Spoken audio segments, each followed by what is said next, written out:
Hello, everybody. Welcome to Millennia in Microcosm by Kenneth Smith, seminar that's been going on for a year on this book, and for longer than that on Kenneth Smith generally. We're working our way through his book. We're in Chapter 4, Ancient Civilization.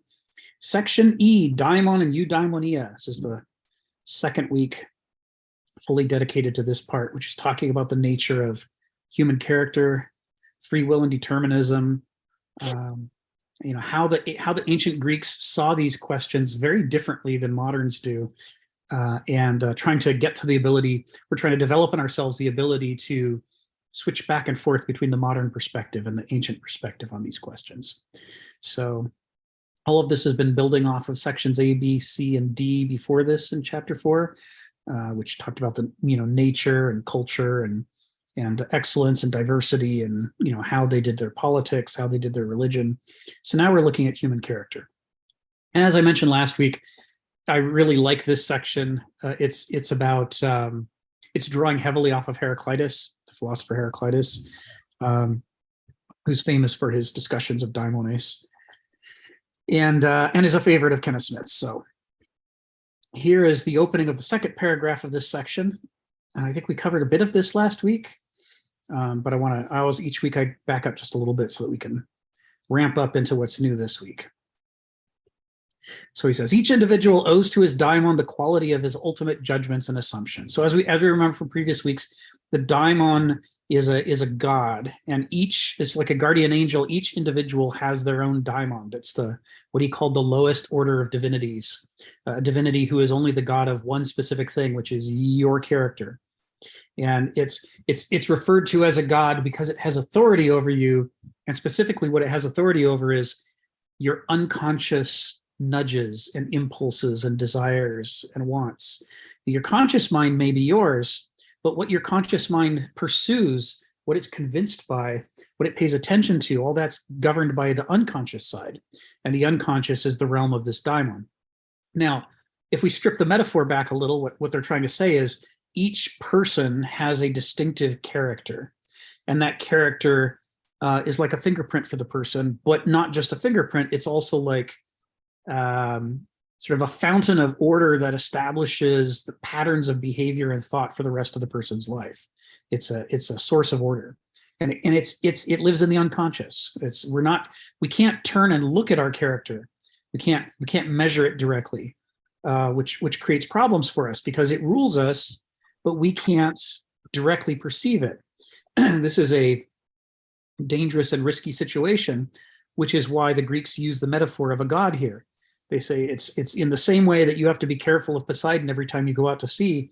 You have to be careful of your own daimon every time you, do anything, think, feel, remember, want, all the things you do with your mind. Your daimon is in there ruling over it behind you where you can't see.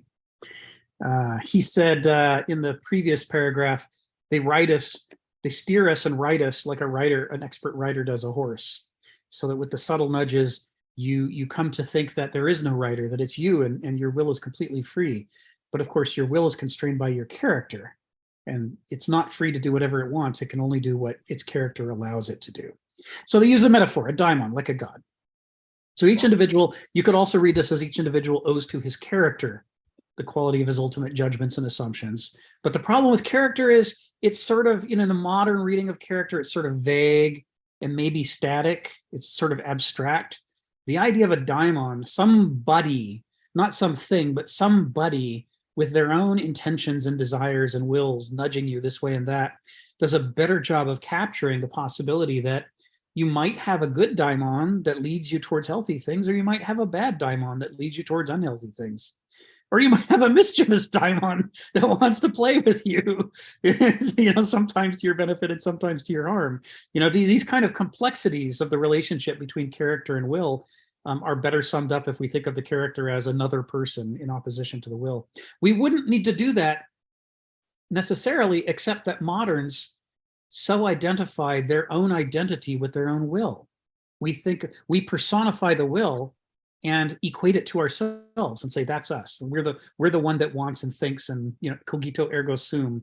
This is an act of willing disguised as an act of thinking. So, if we're going to personify will, the only way to discuss the complex dialectics between will and character is to also personify character. All right, so he says he may be led, each individual may be led toward a fulfilling life or toward one that is stunted or frustrated.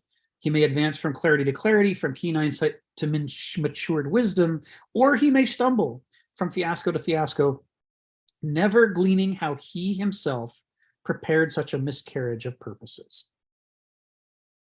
So this is where it gets tricky to talk about, is the daimon separate from us, or is it part of us, or is it us? What are we talking about here? What is the nature of identity? Lots of Zen Buddhists have had a lot of fun with that. Lots of philosophers have had a lot of fun with that. But built into this, you can see this. There's this conception that rather than being a monolithic whole, a monad in a Cartesian sense, the ancient Greek sense of self is divided within itself into not static parts, but complex centers of energy and conception and intention that have conflict with each other, that have dialectical relationships with each other. And only such a model, the Greeks believe, is capable of describing adequately or modeling adequately the complexity of the nature of human identity and wanting and willing. Phil, go ahead. You got your hand up. Yeah, as you were talking about, the first thought I had was, and I'll go to my second thought, was that it's as if like you're driving a car and your car has certain defects or whatever, and you have to somehow figure out a way to manage it. So in a sense, you're fighting against it. I mean, it helps you in certain ways, but fighting against it. Then I realized as I was thinking about that, well, particularly, now you have more and more stuff that's put in the car, like self-driving cars. You're trying to go against the self-driving car and like, it's a mess. Then I thought, this reminds me of what I said last week about Fichte. Fichte, in the dialectic, and he was the guy that was between Kant and Hegel. And he was, in my mind, kind of important. He said, this is really a kind of an internal struggle of ideas of the mind itself. That somehow the mind has this sort of dialectic in which offers a resistance, I guess, to the conscious mind, in a sense. And even though he didn't bring it into nature, it's like it becomes to be almost as if, I've previously said, the ecosystem of nature and then an ecosystem of civilization. There almost seems to be, the way you suggested, an ecosystem in the human being itself, right? Like, so in some sense, the struggle becomes like, oh, then suddenly only when you realize the struggle do you realize that the dialectic is operating inside as well as outside, right? Like, there's something about me that's resisting me, right? And like, it's like the rock that Sisyphus is pushing, but, it's like, but it's within me. And if you don't understand that part, it's as if like, you're gonna, I guess the rock's gonna roll over you. And so therefore, in a sense, the consciousness of something, I guess they're not gonna call it the subconscious because they know that they'll call it part of the diamond. That in some sense, you have to be conscious of this self-resistance, that in a sense that you have to figure out some way to come to terms with it, because the resistance actually is not only a resistance, but is also perhaps also an informative instrument as well. And that's why the dialectic. And so once you have that dialectic, the internal dialectic of the mind, then you can see how you export it to the relationship, also the struggle with the externality as well. And so that's why I think that's why Socrates sort of said, know thyself, because there's all these dimensions. We know how complicated it is to deal with, ecology. now we realize, I guess as Shakespeare realized, how complicated the mind is. So that's all I want to say about that. So, and the Greeks already knew this, didn't have to wait till Shakespeare. Yeah, that's right. Yeah. I'm going to pop a little fragment of Heraclitus in here from Philip Wheelwright's 1959 translation. It's fragment 42. Let me make sure I've got this pasted in right. There we go. Yeah, like so. You could not discover the limits of soul, even if you traveled every road to do so. Such is the depth of its meaning. And by soul, he's talking about this unexamined part of ourselves. He's talking about our character and our unconscious, and this what elsewhere he refers to as the nature within us. We talked about the way that Heraclitus sees two natures. It's really one integrated nature, but one of them is so easy to overlook that he has to emphasize it to keep us from thinking that nature doesn't apply there, and that's inside ourselves. It's like we can see the trees and the cats and the rain outside ourselves. We can't see the nature that's just as defining for us inside ourselves, but it is just as defining for us. And so we have to put special effort into overcoming the knee-jerk tendency to look away from it and ignore it as a non-thing, nothing we need to concern ourselves with. Thus, Gnothi and thus, as you say, Socrates and Heraclitus saying, "I've searched myself," which is his response to the oracle at Delphi, which is you have to search, and you're going to end up spending your entire life searching to try to develop a better and better understanding of the nature within you that's binding upon you, that's influencing things. Nothing about human thought or willing or wanting is as simple as humans want it to be. It's a far more complicated process to make a decision or think a thought than people think it is. And so, I don't know, an enormous percentage of Heraclitus's fragments, for a guy who's said to be either the philosopher of fire or the philosopher of the river and things changing, I mean, something like a quarter to a half of his fragments are about human epistemology and the problem of knowing yourself and the nature within you and around you.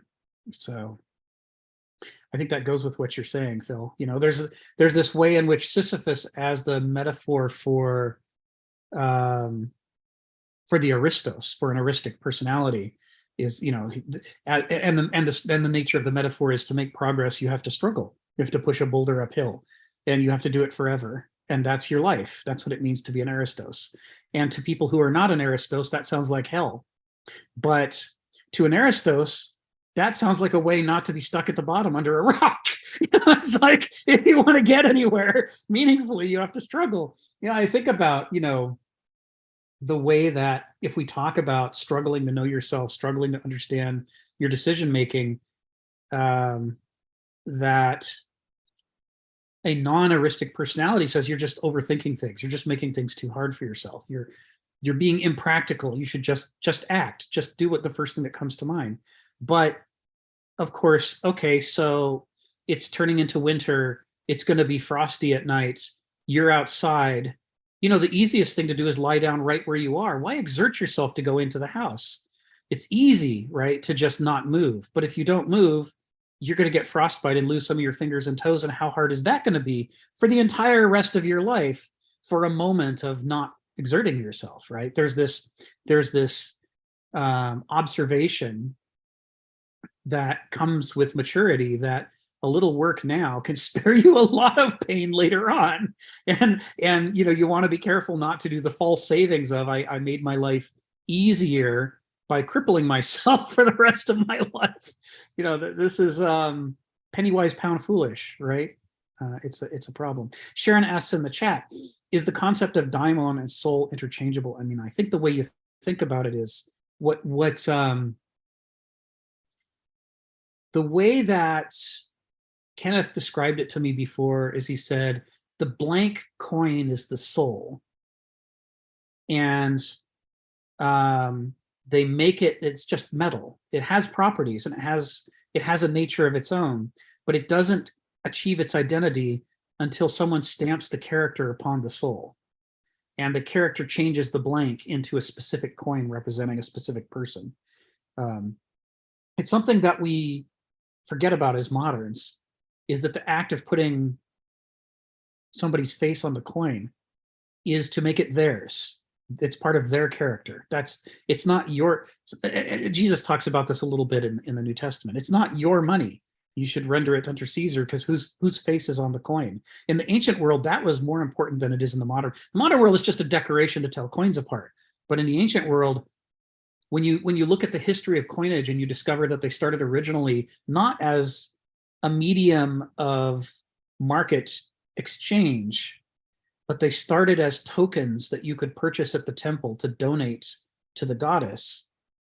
And you would bring, poultry or cakes or whatever things of value that you had, you would barter for coins that you would then take in and give to the goddess. And it was her face on it, because you're giving her the token to say, I respect you. And by doing that, yes, financially you're propping up the priests and priestesses at the temple. And that's the thing that eventually grew into what we think of as money. But the other side of it was the important part originally, which is, this is the character of Athena. That's why I'm giving this coin to Athena's temple. It's her coin, just like Jesus later says it's Caesar's coin. So the character is stamped onto the soul and makes it the specific character that it is, and not just a generic human soul. So daimon is equated with character in this ancient Greek conception. So it is what has been stamped upon the soul. It is the way in which the generic soul of a human being is shaped into the specific person that you are. And then all of your higher, quote unquote, higher mental faculties take place atop that foundation of that, character and stamped soul. Does that make sense, Sharon? Does that help? That's kind of the way that Kenneth sees it. Oh, good. Okay. Phil, go ahead. Come off mute. Yeah, this leads to an interesting question, because it seems to me like Plato sort of played it both ways. I mean, he was a disciple of Socrates, but he was also very different from Socrates, because the theory of form. I had this discussion actually yesterday with this guy. He's a mathematician, but he seemed to know quite a lot about Greek culture. And he said Plato's forms in some ways, and we had a disagreement about the divided line. And he says somehow the forms sort of resemble mathematics. And that with Plato, levels of clarity, and mathematics is sort of next to the divided line. And he says, with mathematics, and he made a distinction between the Egyptians and the Babylonians in relationship to the Greeks. The Egyptians and the Babylonians knew how mathematics work. They didn't have the theory. And the theory made a huge difference, because it provided the proof that the theory is correct, at least in its relationship. And that provided a kind of grounding for the rational mind to have, in a sense, have a way to build a platform that lift the mind up, and I guess supposedly civilization. And I kind of disagree. And I say, I think mathematics is still on this side of the divided line. Because what happened when you have this grounding that you provided? Because previously you go to a wise man and you're worried about things falling. Makes sense, right? Well, the earth will hold you up. It's the grounding. You think a little deeper and you say, well, what the hell is holding up the earth? And you go to the wise man and he said, oh, well, I know. The earth is resting on the back of a very huge elephant. And so, okay, that seems right. Okay. And then you rest for a while and you thought, well, wait a minute. This is ridiculous because, like, what is the elephant standing on? You go back to the wise man again, and he says, it's standing on the back of a very tremendous tortoise. That makes sense, the hard shell and the whole bit. And so you were satisfied for a while, and then you thought again, and you were really puzzled again, because this is getting to be a problem. And you went back to the wise man, and you asked him, well, yeah, I got all of what you're saying, but like, what is the tortoise resting on? And the wise man could only say, the tortoise is resting on something that which I know not what. Because he knows this guy could be a pest, keep coming back, right? It's resting on a mystery. Now you have to think, it's resting on mathematics, don't you know? Because there's a proof, right? And so that's why I mean, like, Plato is really hedging it, because he was really building a foundation for the modern, so to speak, the modern way of thinking and logic. Then I asked, if that's true, what does the gods have to say about it? Because the daimon is a very lesser god. Did they not punish Prometheus for giving mankind the secret of the gods? And he's punished for eternity, right? Prometheus bound. What are they going to do to us now that we have challenged him by saying, we got the proof, Right. we got the mathematics.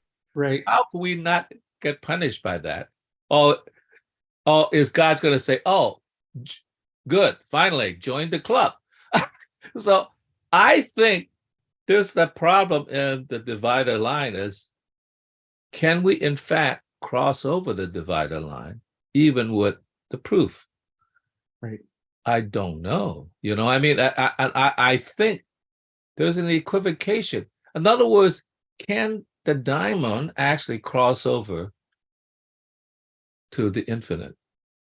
I think that's the ambiguity. And I said, I don't know. And I think we could push the boundaries, and that's why, I have the metaphor of equivocating. You go over there, you better come back before the gods get angry. Yeah. And so there's always this sort of mystery, because I think human beings are always dealing with the mystery, because we are mysterious even to ourselves.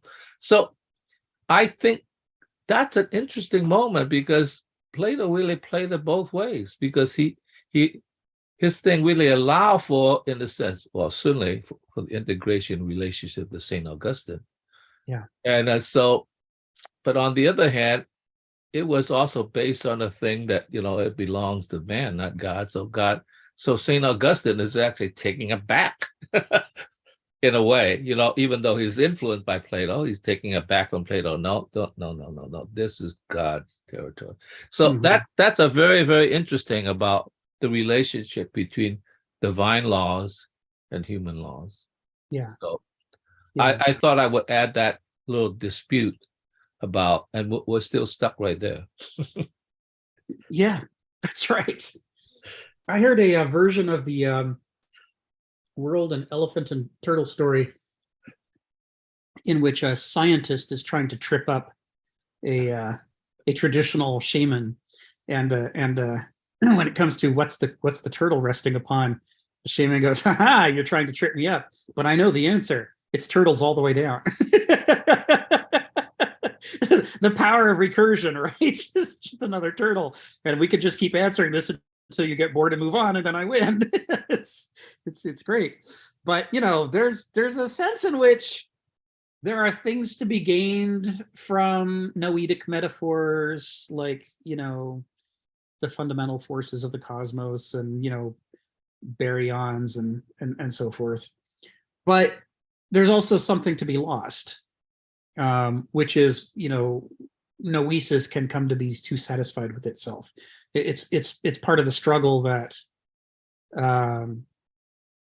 that physicists always have with their students. How do we incite in you, on the one hand, the rigor and discipline to know that you should pursue the answer methodically, and while on the other hand, acknowledging that what we're describing is something real, not something that's theoretical, and therefore it goes deeper than our theory goes, right? There's always more to learn about nature. Now, there's a relationship between the daimon and infinity. It's like, well, how do you know something is a god in the ancient perspective? And well, the division between, if we say it's nature is the ultimate source of authority, and below nature, in the ancient conception, below nature are the gods, and below the gods is man, Homo sapiens. What is the meaning of these divisions? And well, the first meaning is to be human is to be finite, to be mortal. Your life is mortal, your intelligence is mortal, your memory is finite. All of these things are finite, and that nature is an infinity of infinities in all kinds of different directions in multiple dimensions at the same time. It's basically inexpressible in finite terms, just like a globe can't quite be expressed on a flat map without distortion, only far worse when you try to translate, infinities of infinities down onto the finite. So we need a translation to help us understand, and that's the realm of the gods. And something is a god if it's dealing with non-trivial infinities. Right. So the fact that you can keep adding one and the numbers just get bigger and you can do that forever, that's a trivial infinity. It's just plus one. You could say in a few characters, you could define the infinity in a few characters, but you can't do that, when it comes to, how big is the cosmos, or how much trouble could you get to on the surface of the ocean if you're going out in a small craft. Or how many things can go wrong in a war. These are infinities that are non-trivial. There's no way to write down a comprehensive list of all of the ways. And yet you have to pay attention to these things because they hold authority over you. So everything that's a non-trivial infinity, that is a major source of risk for Homo sapiens that we have to attend to, the ancients would make into a divinity. So what they're effectively saying here is that the daimon, as the divinity of just one person's character and soul, right? Because the character stamped onto the soul. It's the combination is all falls within the realm of the daimon that rules that. This goes hand in hand with the Heraclitus quote that says, "You can't discover the limits of the soul, even if you travel every road to do so. Such is the depth of its meaning." It has a non-trivial, infinite scale, and it has authority over us, because it's constantly manipulating what we see and what we don't see, what we want and what we don't want, what we're convinced by and what we're not convinced by. Ergo, it has to be represented by a divinity, and the daimon is the divinity that takes on that role in the ancient conception. So you can sort of see, if you start with this perspective that we're at the bottom of the totem pole, and the things above us on the totem pole are extremely important, and we don't dare forget about them, which is why the ancients construct this hierarchy to make you look up and always be thinking, what are those things and where are they? What are they doing right now? What do I have to pay attention to? Like when you're hiking, you always have to pay attention to the bear. Where's the bear? Is there a bear around?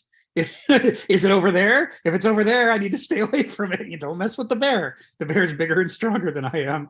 And as long as I respect the bear, we'll get along fine. But if I pretend the bear's not there, or I ignore it, or I'm just ignorant of it, my life will not end well out in the wilderness. And so this is what they're conceiving of here, is that Homo sapiens has this duty to respect the things that have authority over us. And not to have authority over us, because they're punitive strictly, but that, have genuine authority over us, of the kind that Hannah Arendt writes about in her books when she talks about what is authority. All right, so daimons, souls, characters. So let's go back to the text. Oh, nope, Stephen first. Go ahead, Stephen. No, I have a bit of a struggle. I keep on telling the crowds around me on my religious or spiritual disposition that I believe in all the gods. And the crowds around me look at me with eyes like, you're crazy, man. I think I was even, Matali, I was talking with her yesterday, and she said, oh, they struggle with that claim of yours. Now, I'm just trying to figure out, you've got a few dudes running around saying there's one God, and people are sort of cool with that. But as you might point out, if I was to teleport down into Athens in 500 BC and said, I believe in all the gods, everyone would have been saying, cool, man, we're cool. So, yeah, I struggle with this prejudice that when I say I believe in all the gods, the moderns think I'm crazy. Are they right? Thank you. Thank you, Stephen. Yeah, it's funny, the extent to which moderns imagine that they have escaped history and are now living in a perfect, pure, scientific, objective state is hilarious if you pretty much scratch the surface anywhere. It almost doesn't matter which philosophical question you start with. You can start anywhere. And if you do even just a little scratching, you discover medievalisms all over the place, taken for granted in modernity. So let's talk about, just for a second, about atheism. To a modern, to be an atheist is to not believe in the one medieval God. Now, they may not like it if you say it that way. They're like, no, I don't believe any of the gods. It's like, yeah, but you think that you're in opposition primarily to monotheists. When you think about the emergence of modernity, the emergence of science, who were they struggling with? Well, they weren't struggling against the ancient Greek pantheon. They were struggling against, the monopoly, the spiritual monopoly, the cosmological monopoly that was imposed by the medieval orthodoxy. So, oh yeah, we'll come back to Sharon's comment in a moment. That looks good too. So it's funny because people imagine that to be an atheist is to not believe, not to not believe in the gods, although you can find atheists who have made a point of stressing that. But most people think to be an atheist is not believe in God, by which they mean specifically, of course, the medieval God. And they don't even know the extent to which so effectively, they're not universal objective scientific atheists. They're monotheistic atheists. they stand in opposition to one particular deity without quite realizing that that's what they're doing. Now, I speak as somebody who grew up in an atheist family. I know what I'm talking about here. Now, moderns hate to be pinned down like this. The part of modernity is to believe that you're absolutely free. You could be anybody you want, and you're inventing yourself from every second to every second, and nobody gets to define you. You get to define yourself. This is all part and parcel of modernity, going back to Pico and before. So you try to pin down a modern like this, and they'll immediately start weaseling out of it. And they'll convince themselves they never did think that way. They always were in opposition to all superstition, and that's what makes them an atheist. But if you actually go back and look at what they spent their time writing about, they didn't spend a lot of time writing about all the superstitions and the polytheistic deities. They were talking about God and why there's not a God. Then by a God, they mean the God, the medieval God. They just don't want to admit it. They don't want to think about themselves as modern medievals. You see the same thing, this kind of medievalism, you see it in capitalism, where, we claim that we've left medievalism behind and that now we're a republic and everybody's involved in the decision-making process. But pretty much no for-profit corporation works that way. I mean, with a few, borderline exceptions, generally you have a feudal lord or a feudal nobility at the top, and they tell everybody else what to do. And as long as the serfs labor for them, they're allowed to sustain themselves at some minimal level. It's economic medievalism dressed up to look like something else. But again, we think of ourselves as the post-medieval era of civilization. And so the one thing we don't want to admit more than anything else is that, well, actually, most of medievalism came through intact. There's just specific things that changed. And the specific things that changed was the overthrow of God, thereby putting humanity as the top of the pecking order for sources of meaning. Now it's humanity followed by nature, which we don't admit has any meaning, followed by the religion or gods, which again, we don't admit has any meaning. That's sort of a hobby, something you do on Sunday mornings, we figure. And if you want to spend more of your free time, thinking or talking about God, modernity says, well, that's fine. With your free time, do whatever you want, but you sure better work for a living and generate that money. You need to pay your rent. That's Well, the the humanists not only dismiss the realm of the gods. Yes. They're also in the process of dismissing nature, because how dare nature stand against us? Yes. We've taken nature. We know we came from nature, but we can improve on it. That's right. That's right. We're better than nature. We've got nothing to learn from nature anymore. That's right. It should shut up. Nature's going to learn from us. That's right. I keep on arguing the humanists and making this point, and Max Stirner made it beautifully when he said he was criticising Feuerbach. He eventually got into a fight with Marx, and he said, "You're appropriating my humanity and raising it as a god above me.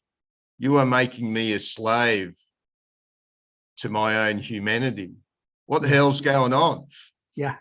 What spook is this? We threw out one spook, and now you're trying to sell me a new spook. What's going on? This is what Stirner was asking. The humanists, the greatest spiritual criminals in the world today.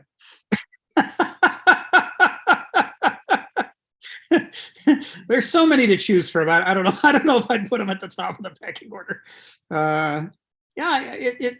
Humanism is interesting. It's, the defects of humanism are not immediately apparent. You have to scratch the surface and see what's going on underneath. This goes hand in hand with the stuff we talked about last week with Hannah Arendt, Origins of Totalitarianism, Eichmann in Jerusalem. Now, where does evil come from in modernity? We still assert that if anything is evil, it would be that old, horns and a tail and, the swirling the mustache, or it would be a person like that, right? So, our conception of an evil person is someone who enjoys inflicting pain. They do bad because they like it. And why do we do that? Because that's what we think the devil was like, right? There's really no better reason than that. Because as Arendt points out, if we actually look at the sources of evil in the modern world, we don't find mustache twirling villains. We find boring paper pushing bureaucrats. We find people, ordinary people doing banal things that, when they add up together, add up to great evil. And the reason that we find that conception of evil unsatisfying is because, we don't yet have a coherent understanding of free will, determinism, good, evil, cosmology. By throwing God off the top, it allowed us to be free, but we didn't actually replace it with any kind of coherent picture of where we fit into. We're still running with the same rationales of the underneath medieval. the surface. It's the same rationales, just dressed up to look pretty, or dressed up to look objective, scientific. Nietzsche's madman runs along and points this out. Hey guys, you've thrown out the entire basis of your morality and ethics. And the crowd says, yeah, we're cool with that. No problem. We'll just decide what we want to do. It's easy. And Nietzsche drops his head. I've come too soon. I'll let you screw up for the next few centuries until you wake up what you've done. And we'll have a conversation, says Nietzsche. Yes. All right, Phil, and then we'll go to Sharon's comment. Go ahead, Phil. Yeah, I'm going to bring in a very interesting relationship of a contemporary Western society, and that's when Athens meets Jerusalem. It really has something to do with the divider line of what Heidegger might call the horizon. The fact that we have within ourselves a small bit of the God, the divine one, it's very interesting. And and this contrast is also between Hegel and Heidegger, as far as I'm concerned. Hegel thought the height of art, and Greek art in specific, but art in general, was a Greek sculpture because it rendered the perfect rendering of God, of the gods, particularly Apollo. And which is interesting. I always thought that, well, you mean that's a height of God we've been declining ever since, which I disagree with, but nonetheless, I mean, it is Hegel. Heidegger kind of disagrees, and he says that, the paradigm of Greek art was the temple. And I mentioned this before, because a temple is where man, representing the I guess the earthly will, and the gods, they coexisted. I left it at that part, and I thought about it, and I said, no, that's not quite right, because now I wonder whether the temple is really where they just commingle and sort of like have a champagne social between God and man. I don't know. I think the temple might actually be a conference room for negotiations. And I bring this up because the other part of the secret is Moses. When Moses ran up to Mount Sinai, supposedly the decisive moment was when God appeared in the burning bush and wrote down the 10 Commandments. These are the divine law. These essentially are the Torah. And when he came back down from Mount Sinai, he saw that as when he left and wasn't the leader, the Israelites degenerated into worshiping golden calves and all sorts of things, right? These other things, I don't know what, the demons of some sort. And he got so angry that he threw down the 10 Commandments. And here's where the decisive moment came. When he threw down the 10 Commandments actually fractured.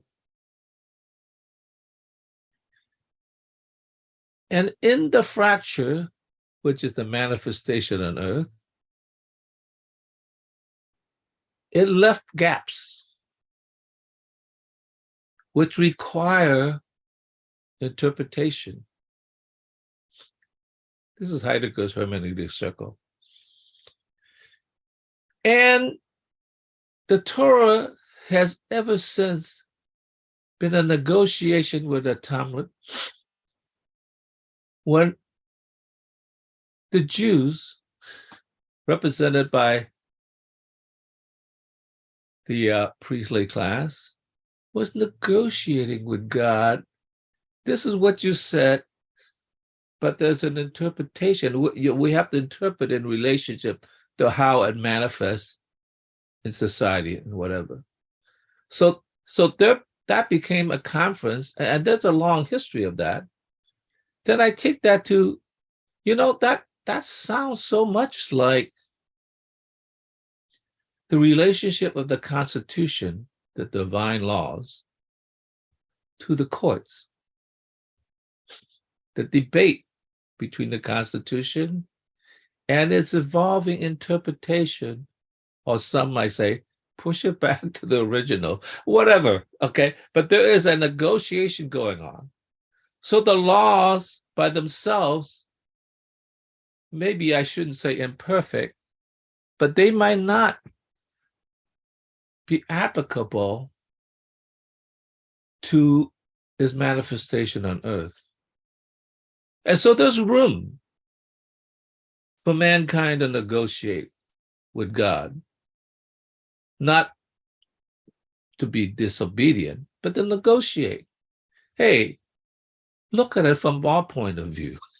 Right. We have to deal with these things, like we are not infinite like you. So we have to manifest it, you know? And I remember having this, when I was trying to study the Bhagavad Gita with this guy, I mean, Indian guy, we were doing the whole bit with chanting, you know, and the decisive moment was talking about Krishna, you know, coming down to help Arjuna in the battle, right? And he told Arjuna, what you don't understand, you know, you have to just, but you are a soldier, you do what soldiers do. And Arjuna was saying, of course, I probably have a very naive interpretation. And well, he doesn't want to kill those people who are some of them, the friends, the relatives. So he's hesitant, right? And and Krishna said, well, you know, you don't understand. You can only do what you do. You are a warrior. This is what you do. And I accused the teacher of saying, you know, you are actually imposing your way of circumventing the caste system, right? The structure, like obey the laws. You are from a caste. And so I was disgusted, and I, you know, I raised whatever, and I guess some other people felt the same way, probably because we were Westerners. And we thought, you know, he will continue. And we left that unsettled, but he disbanded the class because of irreconcilable disagreements. So I'm thinking, like, yeah, man does have a part in deciding the laws as well. Yeah. Not in disobedience of the gods, but in understanding the circumstance and being circumspect in relationship to how it's manifested in particular situations. And we all know that even in our laws, you know, well, you know, it's a little different with this guy, you know, like whatever. The context becomes an important part. And I think that that relationship between, I guess, Heidegger's interpretation of the Greeks as the place where the meeting place where you could hash out certain issues. That's why now I like it as more like a conference room. Yes. Rather than a champagne social. It's legit. And so I'm thinking, okay, I think that's exactly what the horizon is about. How do you negotiate your living situation in a particular relationship to what's beyond the hill, the infinite? Yeah. That's my talk about Athens meeting Jerusalem. Yeah, I like it. I like it. It's a favorite subject of Kenneth's. He likes to come up with metaphors and paradigms and parables that let him make the two talk to each other. He's got a parable. I think it's in Otherwise. I don't think it's in Webb's. I think it's Otherwise, where he has Jesus travel to the Caucasus to meet Prometheus upon the mountaintop where he's bound, and they have a whole conversation. Well, the interesting thing is, like, if you understand that metaphor, the Jews are not the enemy. They are part exactly of the culture, which is sort of interesting. We have cast them aside, whatever, but they are actually, you needed the other part to create the synthesis between Athens and Jerusalem. So, a deep part of Western culture. Yeah. Thanks, Phil. Let me go to Sharon's comments. She talked about the Platonic soul, Plato's description of the structure of the soul as having three parts: the logos, the thumos, and the eros. Where the logos is the mind, the thumos is emotion or spiritedness, and eros is appetite. And she says, in Christianity, the soul is infinite, so the daimon is stamped on the soul. Is the daimon also infinity? And yeah, this is the concept that the daimon, all divinities in the ancient sense, as well as in the medieval sense, are infinite. That infinity is their realm, and it means that there is an otherness to them. However much we may want to anthropomorphize them in order to try to understand them, just like you have to flatten the globe to try to fit it on a map to try to understand the surface of the earth when you've only got a book. But it doesn't change the fact that the thing itself, before we begin stretching it on our Procrustean bed, it is infinite. And the Greeks had metaphors for this, and Kenneth Smith likes to use them in his parables. One of them is that they don't have blood. The gods don't have blood. They have ichor, I-C-H-O-R, ichor. And whatever ichor is, it's not blood. It's what gods have instead of blood. And the reason they have to have something instead of blood is that blood is a finite substance to solve finite problems, but the gods don't have finite problems. So they have infinite problems, which means they must be made of infinite substances. Whatever ichor is, the finite is to the infinite as blood is to ichor. And the same thing with food and drink. They don't eat food and they don't drink drink. They eat ambrosia and they drink nectar. And what are ambrosia and nectar? Well, we're not talking about a fruit salad with marshmallows in it, right? We're talking about something that isn't food to immortal. Food is a finite substance to solve a finite problem for a finite individual, and ambrosia is an infinite substance to solve an infinite problem for an infinite being. The same with nectar, right? Mead or juice or water or milk. These are finite substances to solve finite problems for finite beings. And gods don't have finite problems, and they're not finite beings, so they drink nectar instead, which is an infinite substance for solving infinite problems for infinite beings. And so, these points are made in the Greek myths, but only glancingly, because the Greeks all took it for granted.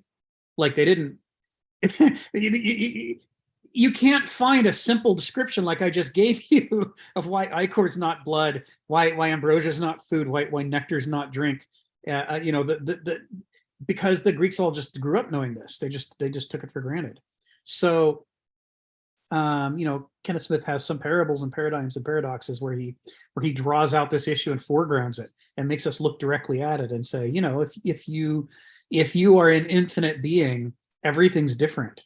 However much you may look like a person, you're not a person. That's just the way a human being sees you. He talks about the way that, and Gilbert Murray talks about this too in 5 Stages of Greek Religion, the way that, sure, there's plenty of naive Greeks in the ancient world that imagined that Zeus was this dude, and Hera was this lady, they took it literally, right? And they live up on that mountain. There have always been people who take a simple-minded approach to life. And the Greeks, had a clear understanding of why people would do that. But even the simple-minded people in the ancient world understood that their understanding was an oversimplification, which is one of the big differences from the modern era, where simple people think that they can define reality, because after all, there's nothing more binding upon a modern than what the majority rules. So if the majority is simple-minded, then simplicity must be the truth. Ergo ipso facto, we just made it so. So there is a sort of hubris to the simple-minded in the modern world that wasn't present as clearly in the ancient world. There was, it's not that you couldn't find somebody arrogant in the ancient world, but that they were living in a cultural matrix that was continually reminding them that there are things more complex. There are people more complex and sophisticated than they are, and there are beings and situations that are more complex and sophisticated than any human being will ever be. They created these hierarchies to try to dilate the human mind, even the densest human mind, to dilate it to understand the possibility that there's more. There's more than what we can conceive of, and so we have to take our understanding, with a truckload of salt, I guess you'd say. So yeah, the daimon is at an order of infinity. This was the understanding of the ancients when it came to them. Stephen, go ahead.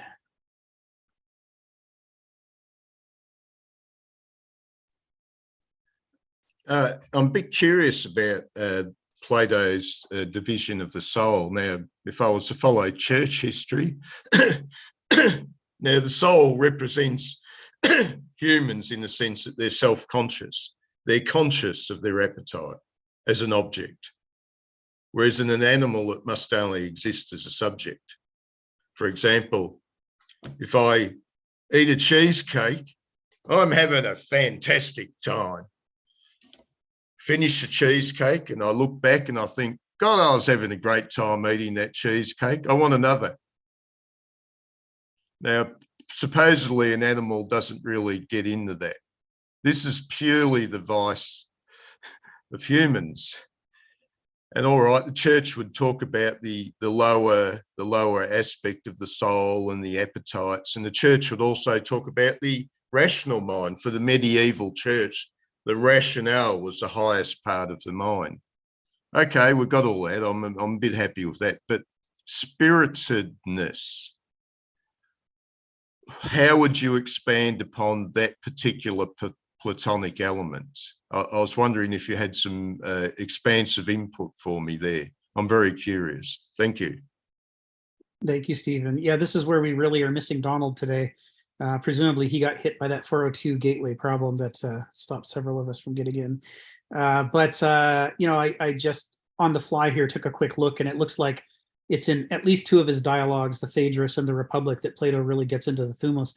And the thumos and the eros are the two horses that pull the chariot in that famous metaphor that Plato has, and that I think he drew at least partly from Parmenides.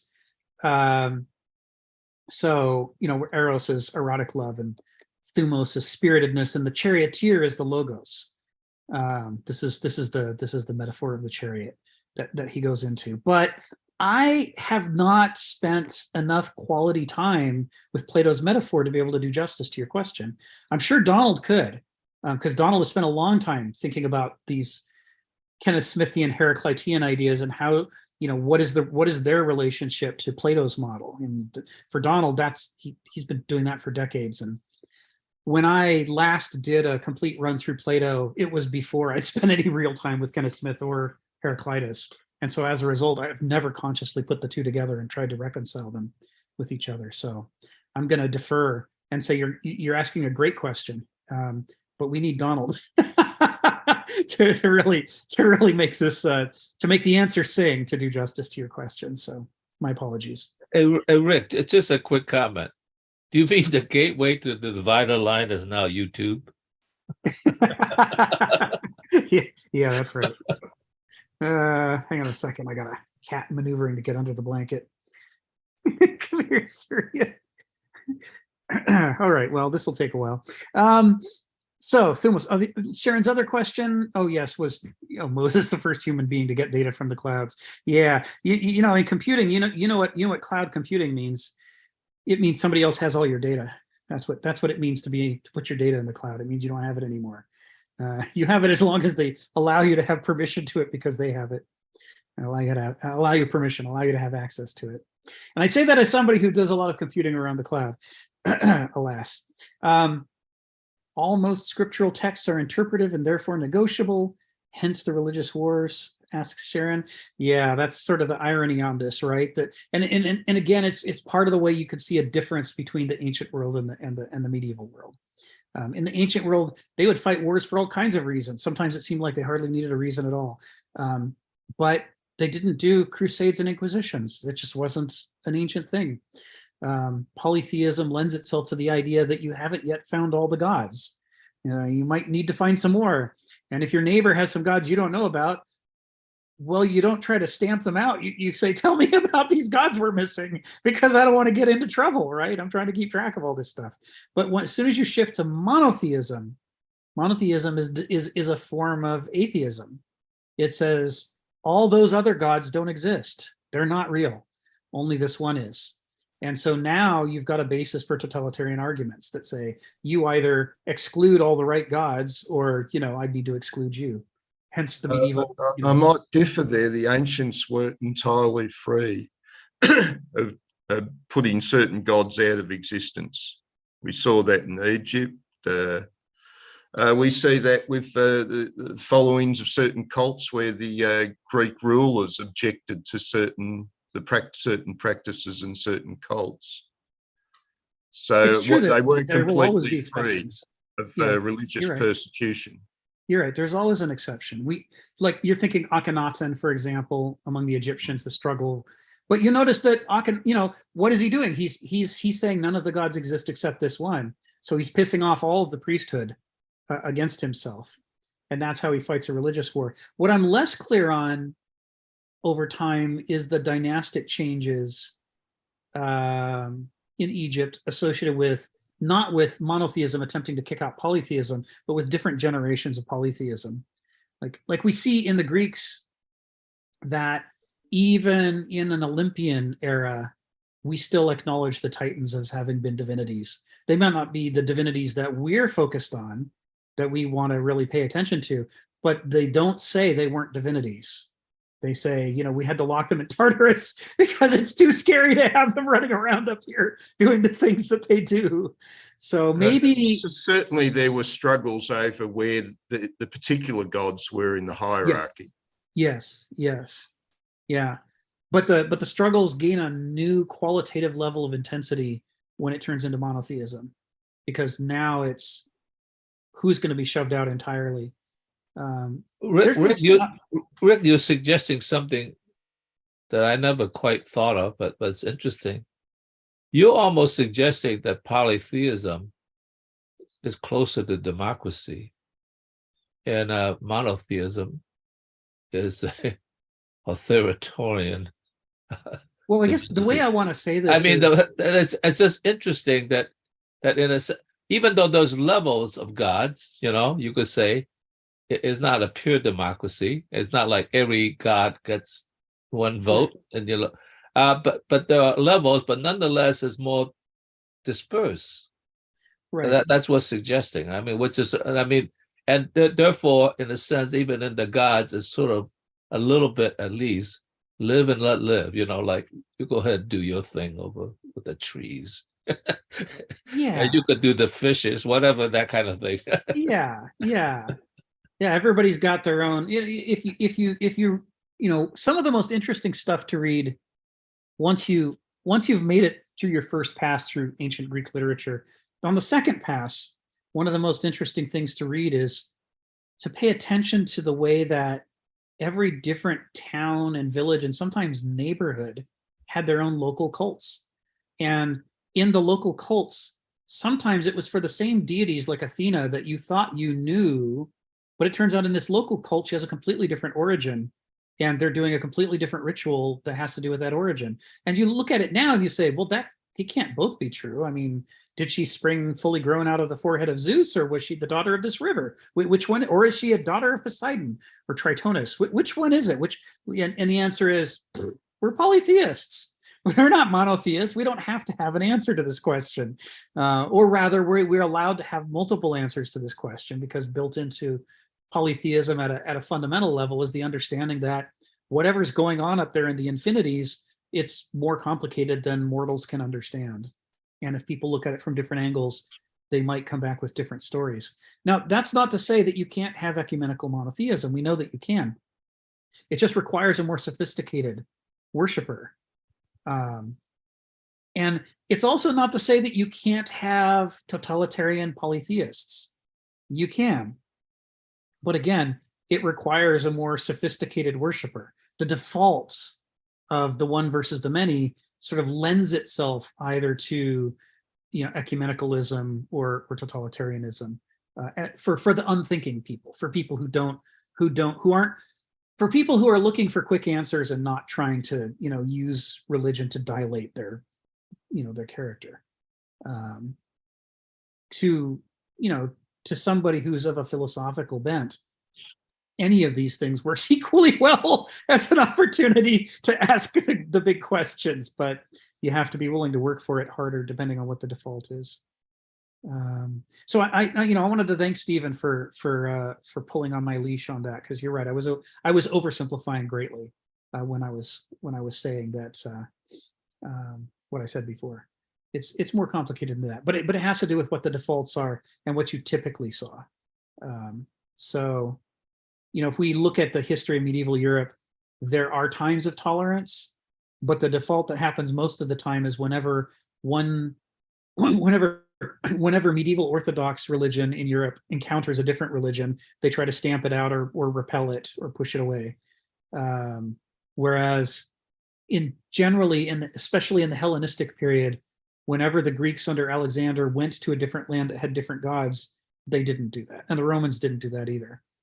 They built temples to the local deities because they were afraid of missing something. The exceptions are interesting. I really should spend more time reading about the dynastic changes in Egypt.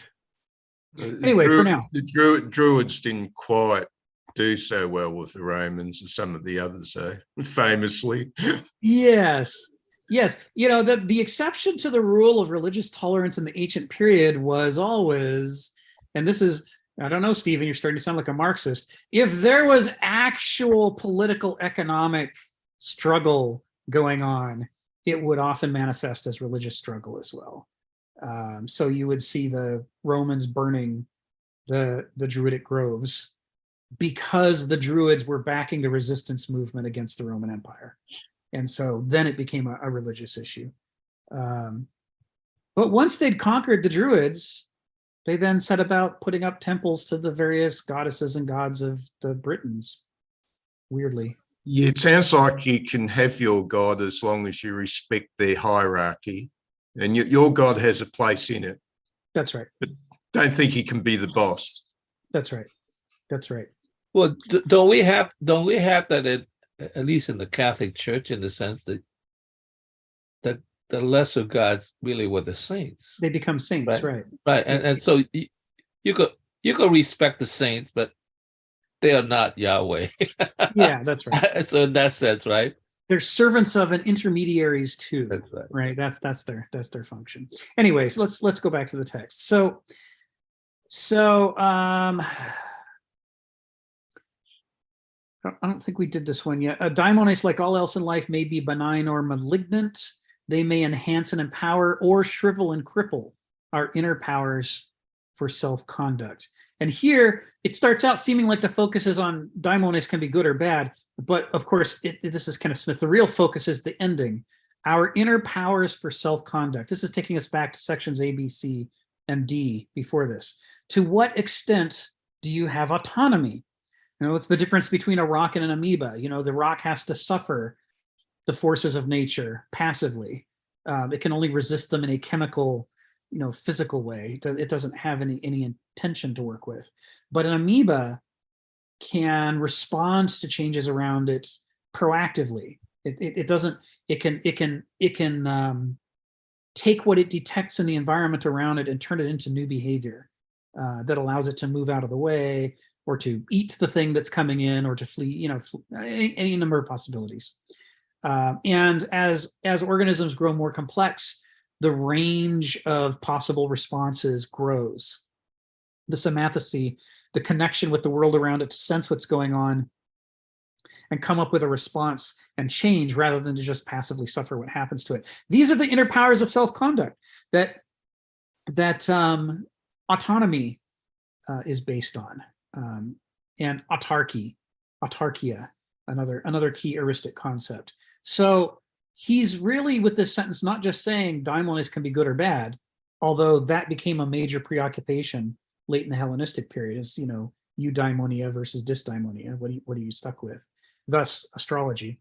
But the focus then became, what he's talking about here, the focus is more on, to what extent does your character allow you the possibility of developing in an heuristic direction? Can you, do you want to push the boulder up the hill? Can you ever learn to want to push the boulder up the hill? Do you have a character that can grow in that direction? Or do you have a character that's always going to make the idea of pushing the boulder up the hill seem like a bad idea, like something you would never want, or even unthinkable? This is what he's talking about here. This sentence is actually asking the question about, what is the relationship between character and the potential for actualizing an Aristos? He says, since all humans are This sentence kills me. He uses a claim as a taken for granted in the opening clause. Since all humans are effects generated within the natural order, right, which no medieval would have believed and which moderns don't believe either, but the ancients believed it, right?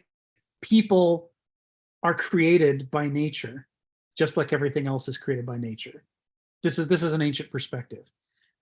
In some ways, moderns in some ways will admit that this must be true on some physical level, but then they'll insist that at least at the level of their intellect, that they're self-creating, that they're making themselves, and they're absolutely free to make themselves whoever they want. Moderns don't like learning about, child abuse passing down in families. They don't like learning about alcoholism passing down in families. They don't like anything that feels like they're leashed from the start and aren't free to do whatever they want. They sort of shy away from as not wanting to think about that part of reality. Thus the epithet head shrinkers for all the people who are terrified of looking inside their own head for fear that they might learn something.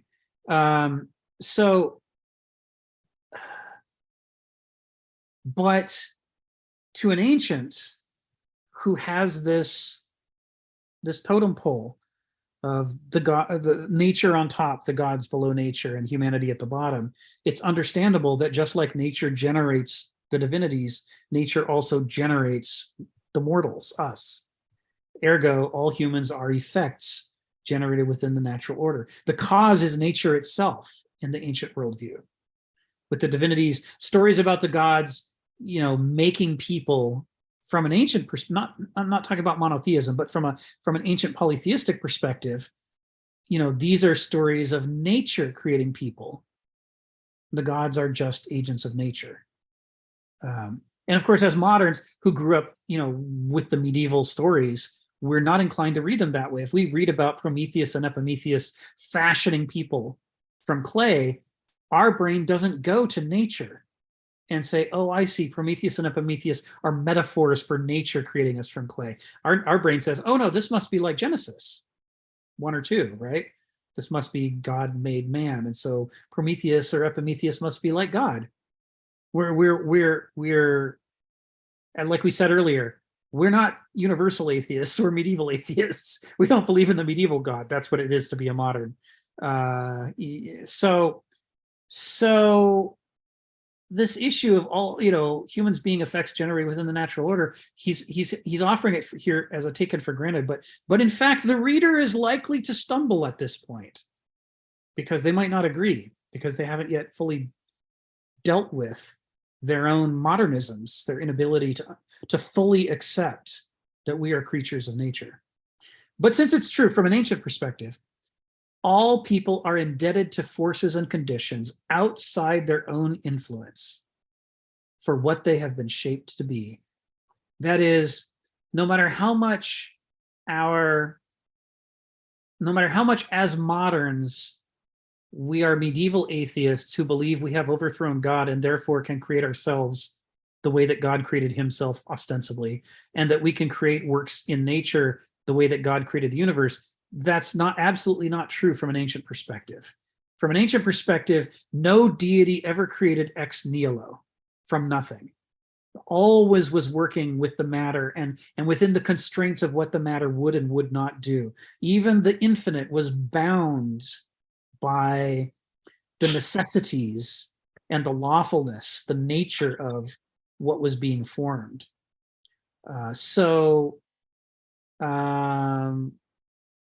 If we can set aside our own, what Nietzsche sort of mocked us as, the will to imagine that we're God, if we can set that aside and see ourselves as products, then we can understand that, yeah, our parents indoctrinated us into family culture long before we knew how to speak.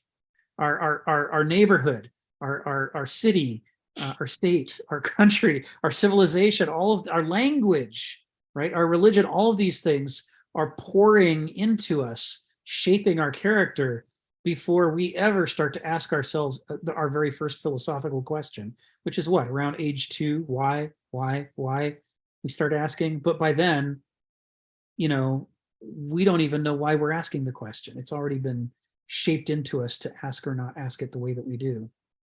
This issue, what he's trying to do here is emphasize the extent to which moderns believe themselves to be free spirits, absolutely free to do anything they want. That willfulness is the best definition of Homo sapiens. But an ancient wouldn't say so. An ancient would say we're a complicated mix of willfulness, but also pathos. What has been imprinted upon us before we ever got started? What face was stamped on the matter of our soul that makes us who we are? That what daimon do we have, right? That was shaped before we ever came along, and that's now going to be shaping us on an iterative basis, thought by thought, feeling by feeling, decision by decision. Thus all tragedy beginning in media res, always starting in the middle, because that's where we find ourselves, already bound by things whose identity and nature we don't know. Phil, go ahead, you got your hand up. Yeah. Well, that's kind of interesting from a couple perspectives. I mean, like, how does evolution exist in the modern world? It's certainly part of modernism, but it seems to be very, very embedded in nature. There's a lot of quibbles about the details. Okay, I accept that. How did it mechanically work and all that? But generally speaking, I think moderns, well, maybe not. I mean, the trial in Tennessee, in some sense, saw there was some contradiction, but nonetheless, we generally accept that as a kind of an important part of science and understanding. So that's important. Okay, we now generally accept, for instance, that continental drift is real, and that once many of the continents were together, because you could tell by the fossil remains that it's like very curious how do they match. So that's one thing. The other thing that seems interesting is like the Hebrew Bible does seem to suggest a couple of things, because God hover over this stuff, this amorphous stuff. So first of all, we know there's stuff. Okay, and by hovering over, I presume that the space existed. It did say God was immersed in all this stuff, hover over. I mean, so there must be an under, at least. So space. Now, it's not clear whether time existed, because well, it existed, I guess, once he started creating, because it took 7 days. So in some sense, I don't know if time emerged out of space and the stuff. So it's very interesting, and God didn't like mold all this stuff like like a sculptor would. He sort of like, the first thing he did was that he saw that this stuff that was within it, he separated light from darkness. He sort of categorized them, clarified the division. So it was division. And the interesting thing is, there was not a morality before God created. And he saw that the light was good. Right? He didn't say, well, I knew it was good all along. That's why I created it. He saw that the light was good. And the darkness, I don't know if he talked about it. But in some sense, he realized, oh my God, you did something really good. This is good. Thumbs up, 2 thumbs up. It's so interesting. So God seems to be emerging from his creation as well. I mean, like, oh, I didn't know that would have been good. Wow, that's good. Let's keep it around. So that's kind of interesting.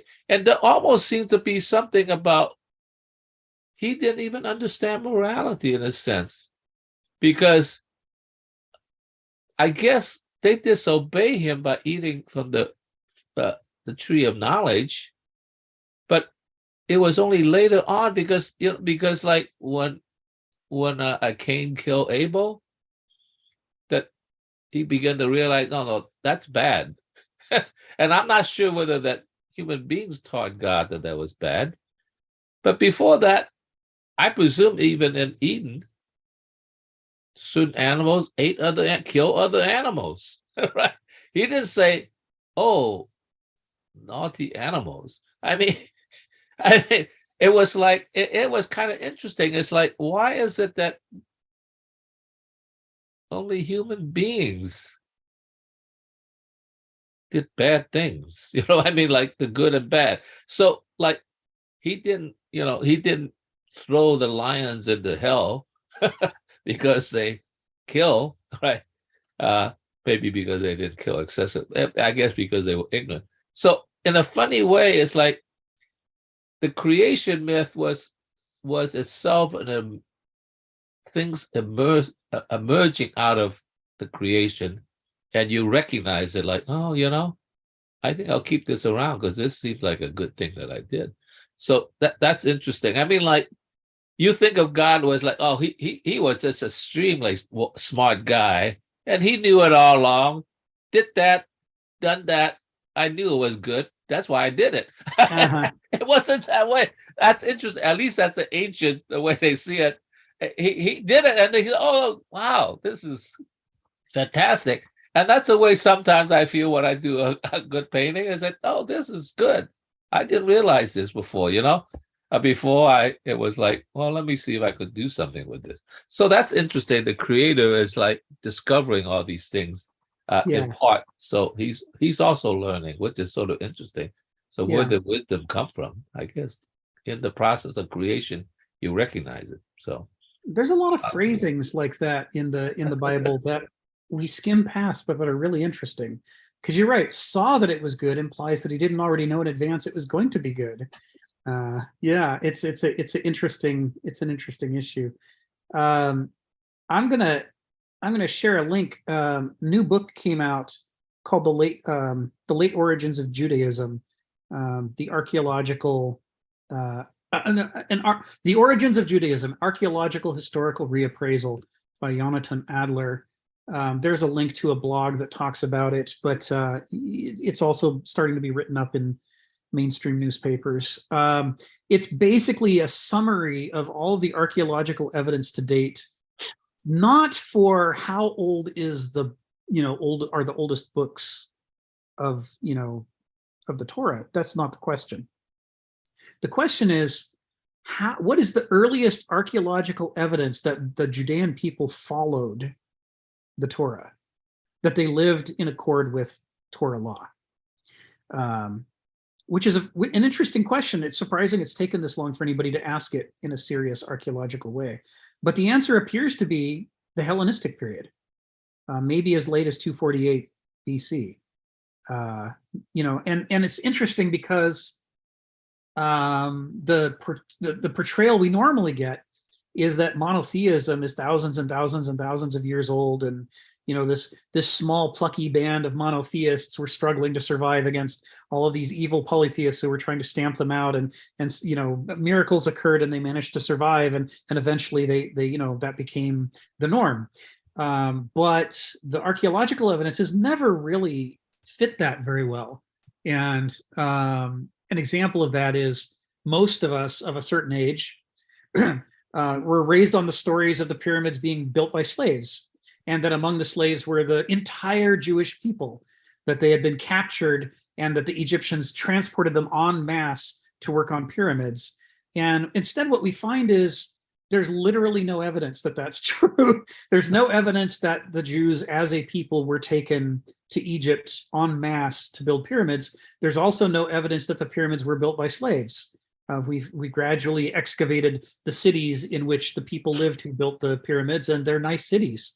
Everybody, they aren't They aren't slave dwellings with people being whipped all the time. They're middle class engineers, I mean, architects. They're the sort of people you think of who'd be capable of constructing massive public works. They'd have to be, well educated and well treated. And the same is true for, there's countless stories in the Torah that we can't find any evidence for.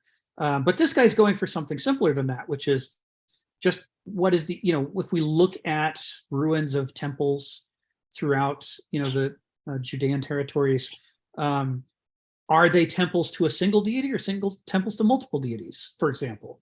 If we look at what they were eating and drinking, do we see evidence that they were following the rules for not mixing milk and meat? Are we seeing them avoiding shellfish? All these rules, right?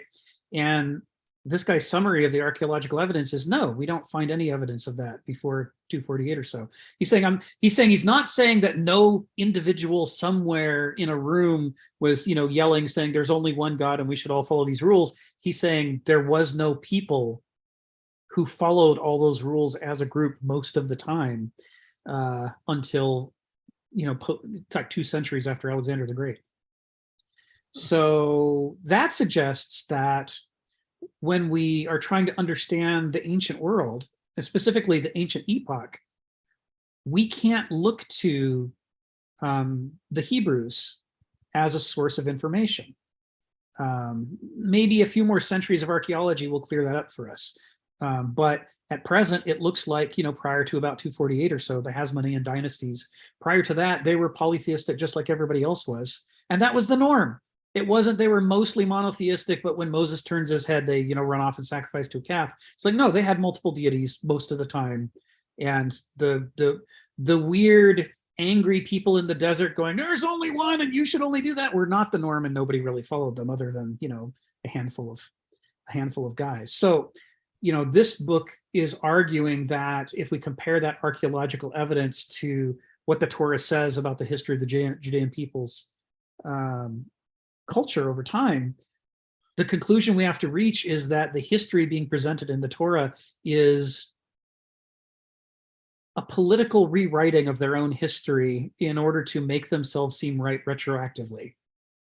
To say that the people had always been monotheistic, except that there were moments when they strayed away, was basically rewriting the history in order to strengthen the argument of the Hasmonean kings that they should be in charge and not the Persians, for example. It was a bit of political maneuvering that happened relatively recently, and really just a few centuries before Jesus, which is not the timeline any of us grew up with.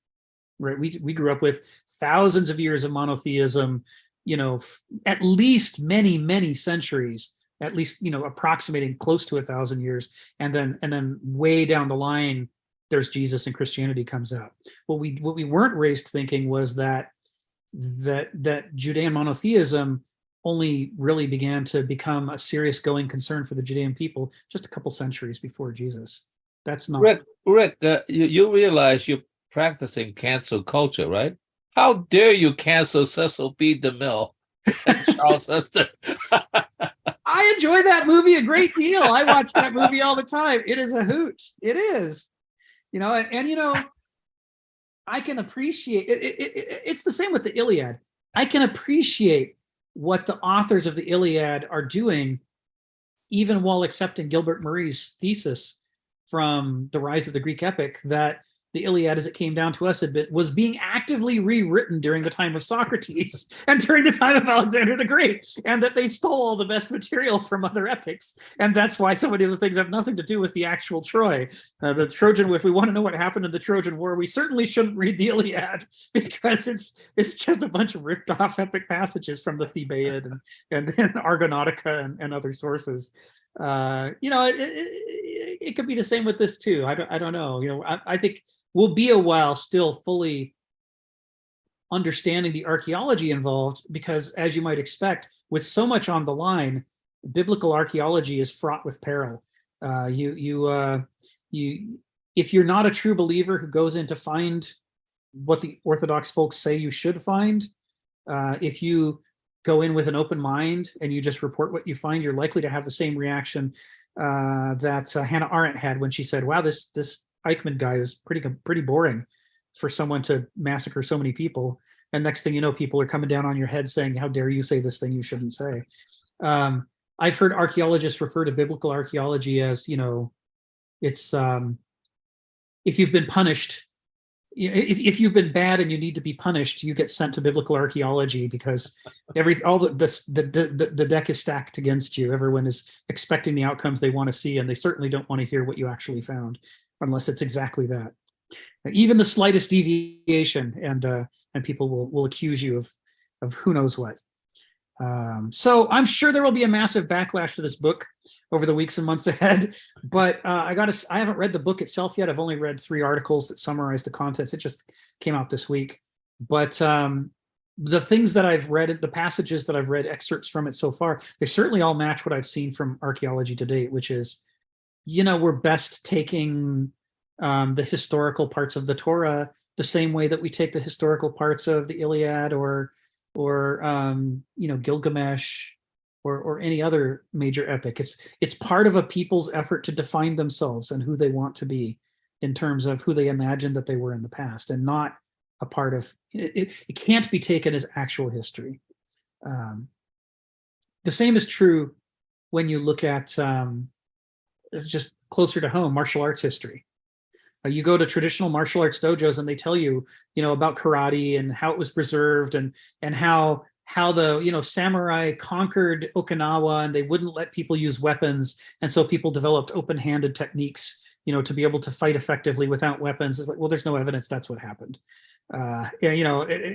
Almost all of the major stories of how traditional karate arose are disprovable, and large numbers of the katas that you learn are named after these guys from centuries ago. And you think, wow, this kata has been around for 400 years.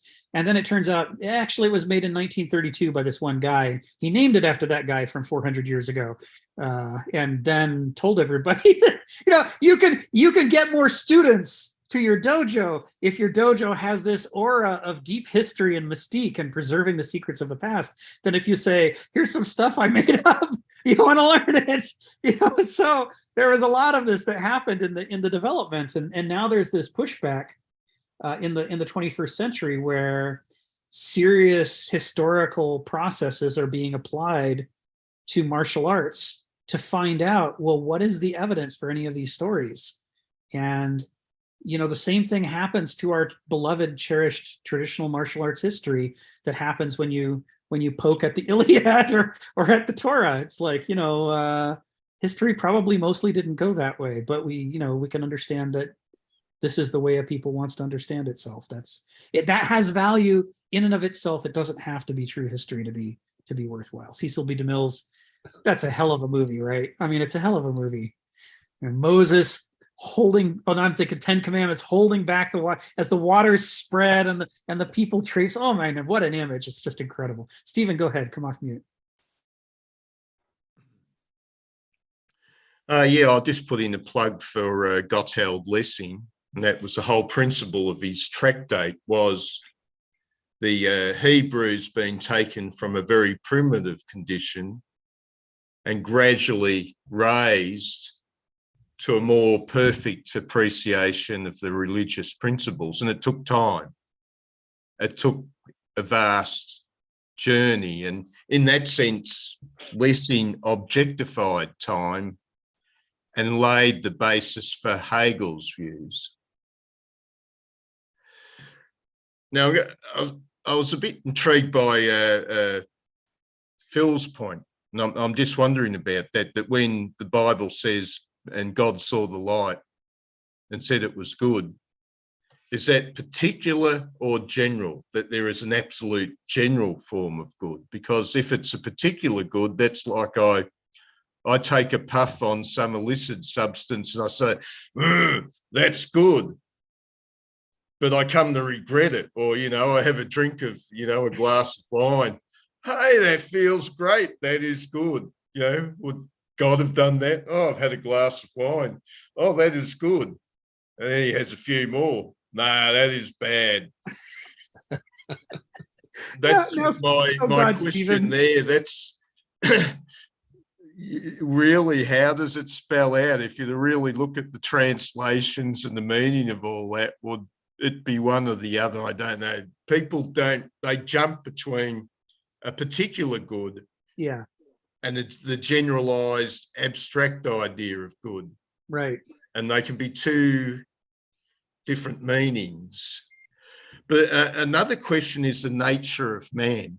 Now, as I claim to have been this barbarian in a past life that lived in a certain culture about the time of the Huns, went down to Rome, joined the Roman army, and well, I was in that Germanic religion, and the priestess, it was a female hierarchy, would tell people that they're children of the gods, and from the highest to the lowest. That's cool. Yeah, we like that. We are the children of gods. That means our substance, our being, is worthwhile. Yeah. And one day she pulled me aside after me being a bit of a bad boy and said to me that the other belief, there's also this other belief circulating that men arose from the animals. Somehow the gods drew them out of the animals, let's say wolves. Your ancestors were wolves and they were raised to be men. Right. And she said, you better watch out, because if you sin, you'll go back to being a wolf. Man, and she felt that man is probably too much the sinner, that they arose to be human for a while and eventually they'll turn back into wolves, which is more suited to their behaviour as they're behaving in the world now. And that was her warning. Anyway, I went down to Rome and I was talking with a few of the Greek thinkers, or whatever they had for Greek thinkers, scholars. And they'll say, no, we think it's fairly obvious that man came from this animal. And they showed me a monkey. I said, I think I'd rather be descended from the wolves. And the guy said, no. And he took me down to this pit. This was in Constantinople, and this is where they'd been keeping captured animals. And he said, we had an animal there that was the size of a man. It was like one of these monkeys. It was one of these apes. It died. Anyway, they'd been making efforts to preserve it. It really stunk down there, but I saw the body and I thought, what a brute. And it is so like the human.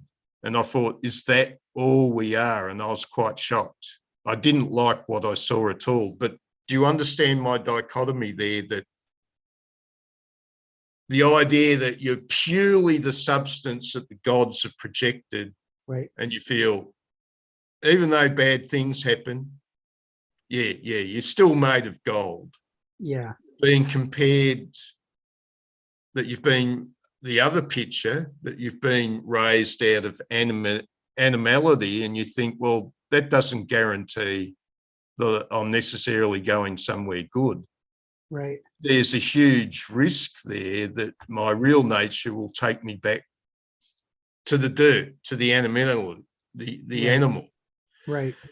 The important point to note here is this modern idea that Darwinists think that we first came up with this idea is not really true. The ancients, even the most primitive ancients, had the idea of the transformation between animal and man. But to me, that's painful. To me, it's painful that man arose from an ape. To me, it poses so many questions. And can I trust myself? If I was from the gods, to some extent, I'd be gold. Right. Right. I couldn't lose. But if I'm just from an ape, the odds are not good. Yes. And yes. I honestly, I live in terror and fear of this. Yes. I'm not joking. I'm It with you. depresses me. Yes. Thank you. Thank you, Stephen. Yeah, it's, and the ancient perspective is a little scarier yet, because their perspective is at least the animals have millions of years of instincts to more or less keep them acting in a healthy fashion, whereas Homo sapiens, we don't even have most of that. we're really a crapshoot every time a new person comes into the world. What is the mix of character they're going to end up with, and is that a good thing or a bad thing? It would be a lot surer or safer if they were a wolf than if they were a person. So at least a wolf isn't going to invent a Tommy gun and shoot up a marketplace. It would never occur to him to do that. It would never occur to a wolf to kill all the deer. Say, I'll just kill them all, and then I'll have more than the other wolves. This is not a thought a wolf can think. A wolf thinks, I'm hungry. I work together with a few other wolves. We kill a deer, and hey, I'm good. If the other deer, why do I'm glad there's deer. Let there be plenty. I don't care. This is wolf thinking. But people, you don't know what they're gonna think. They might think like a wolf, or they might think, as long as anybody else is ever able to have a deer, I can't rest sure that I'm better than they are. I need to capture all the deer and hire some people to hit anyone who approaches them, and that way I know I win. Crazy stuff. Homo sapiens, you just don't know what they're going to do. Phil, go ahead, and then we'll go back to the text. Yeah, I want to give kind of a partial answer to Stephen's question about God saw the light was good. And it really came from a Southern California artist. Robert Irwin is his name. He said something very interesting, and this is really related to Bishop Berkeley. Like if a tree fell in the forest, and there was nobody there to hear it, is there sound? I myself think that sound, of course, is not a real thing. It's sort of, there's movement of air particles, but sound is a thing that the nervous system perceives. Okay, so this is what I believe. Now, you could say, well, but there are wolves that don't hear the sound. Yeah, they do. Living things, and they will hear it slightly differently. He switched that metaphor around. He asked a question instead. Is there mankind if trees never fell? Now, that's a very general metaphor, because he doesn't mean like we evolved because trees fell, but we evolved because nature is what it is, and we adapted ourselves to nature. So the concept we have actually evolved in terms of the experience of the world.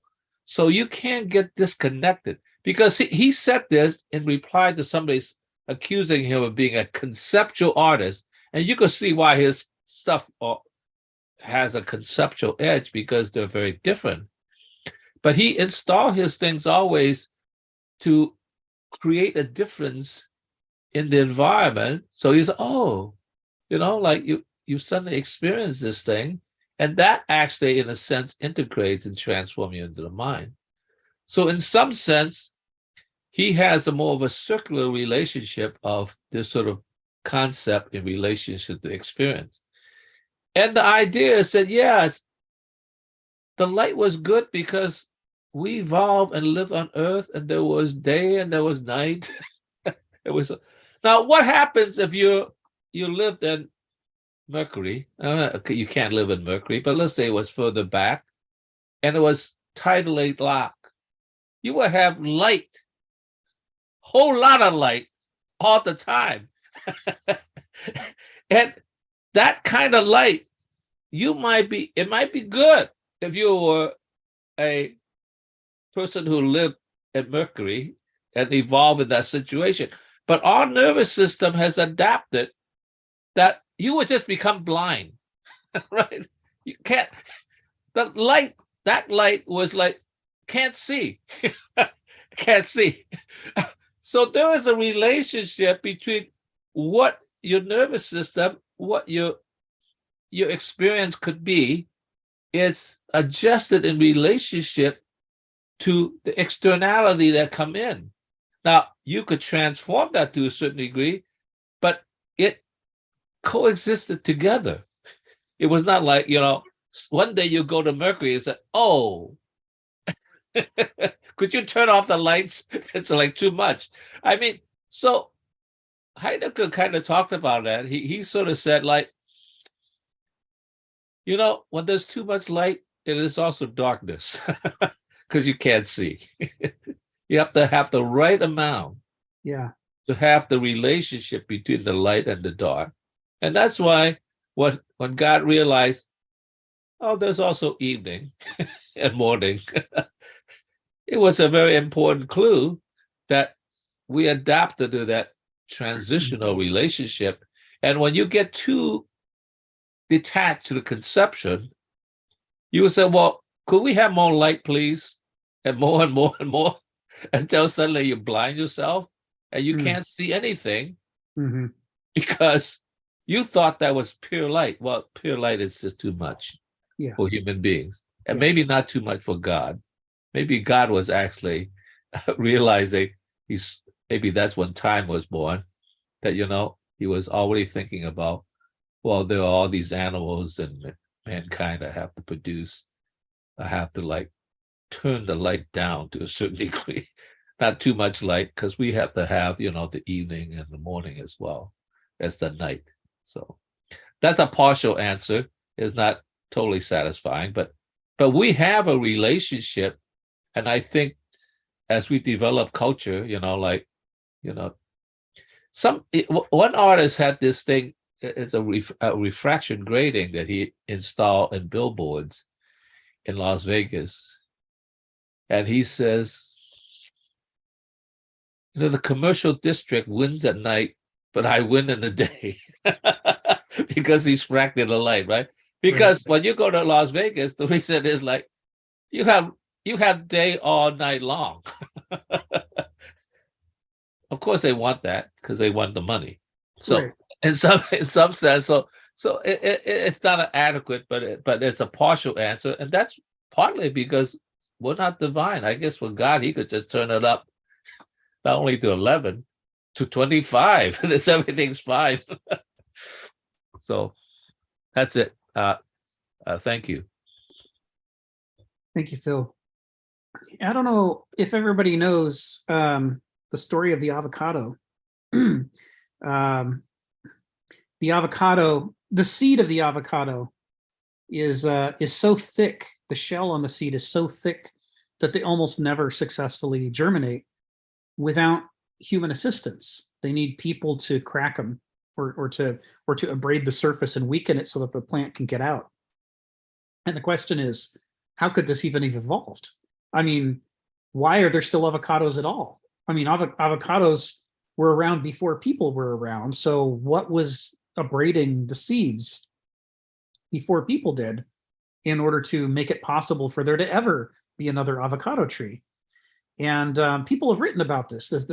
Not just the avocado, but there's plenty of plants and animals and other organisms you can look at, and you can see that they can't survive on their own. They're not sufficient. Something is missing. There's a piece of the puzzle that's missing. And Connie C. Barlow wrote this book, The Ghosts of Evolution, that studies this, that looks at, it's really quite entertaining. I think it's right up there with Stephen Jay Gould's books and with Oliver Sacks, as far as looking at case studies there that make you ask questions. And the conclusion that a lot of people have reached is that giant ground sloths, and possibly also gomphotheres, but more people know about the ground sloth, they were around until very recently in North and South America. And they would travel great distances, and perhaps that what we can see that it seems like they fed off of avocados, and the avocado seed hull is so thick they couldn't digest the hull, but their digestion abraded the hull and broke it down to the point that after they had a poop somewhere, the avocado was now able to sprout out of the diminished shell that was left over on it. And that it was the end of the ice age and the extinction of the giant ground sloth that put the avocados in trouble. Fortunately, people were here by then, right? They overlapped, and people liked avocados. Some people saved them. They took over the germination and planting of avocados deliberately, and took over the role that the giant ground sloth used to have. And if people and ground sloths hadn't overlapped enough, there wouldn't be any avocados today. They would have gone extinct during the interval. It's a fascinating. That's such a wonderful lesson about ecology, really. I mean, I heard about this kind of fig that it needed some kind of, I think it was some wasps to crawl inside to, in a sense, help impregnate it. They had to crawl into the fruit, otherwise it just wouldn't. It's just so there's Figs. always a kind of a mutual relationship to some degree. You're which is- talking about figs and wasps. Yeah. Well, Yeah. that's- Commensalism. This is the term, right, in evolution. Commensalism. There are species that need each other, and they keep each other going. And effectively, what we sort of come to understand is that, most species do not exist as Cartesian monads. They just don't. Most species, all species are at least generally commensal, just about. There are a few exceptions, but almost all. And most species, or at least many species, especially of multicellular organisms, are specifically commensal. They have specific other species that they relied on heavily for much of their own evolution and survival, and that they would not do well without. When I started getting into native bees this year, and we put mason bees out, and next year we're hoping to add leafcutter bees, and the little blocks that we put out for them to use. We put out a variety of ones for random miscellaneous local insects, and we got some volunteers. There's this tiny mud dauber wasp. It's a bitty little thing, and it moved into these very narrow little holes that we have in a block, and was laying its eggs in there and closing them up with mud. And this idea that enormous numbers of insects, despite the fact we don't really teach this in school, enormous numbers of insects absolutely depend upon hollow stems, cracks in wood, woodpecker holes, anything. They need little holes in stems or wood, or they can't reproduce and they go extinct. Like they're utterly dependent upon it. They are commensal with these other species. So anyway, we've gone a little bit far afield, but it's all part of the same picture, right? The complexities of nature. Stephen, the story that you told, I hope that you write that down if you haven't already, because that's really quite thought-provoking. I think people would read that. People would enjoy reading that and thinking about it. Looking at the different possible sources of humanity and how somebody felt about it. Well, I think you're in the madman position if you haven't been horrified by the thought that you might be descended from apes. It still hasn't, the penny hasn't dropped. Yes. It's like Nietzsche was saying, he went to the crowd, God is dead. Crowd says, cool, no problem. And Nietzsche's madman is saying, see, the penny hasn't dropped yet. I better come back I'll come later. back later.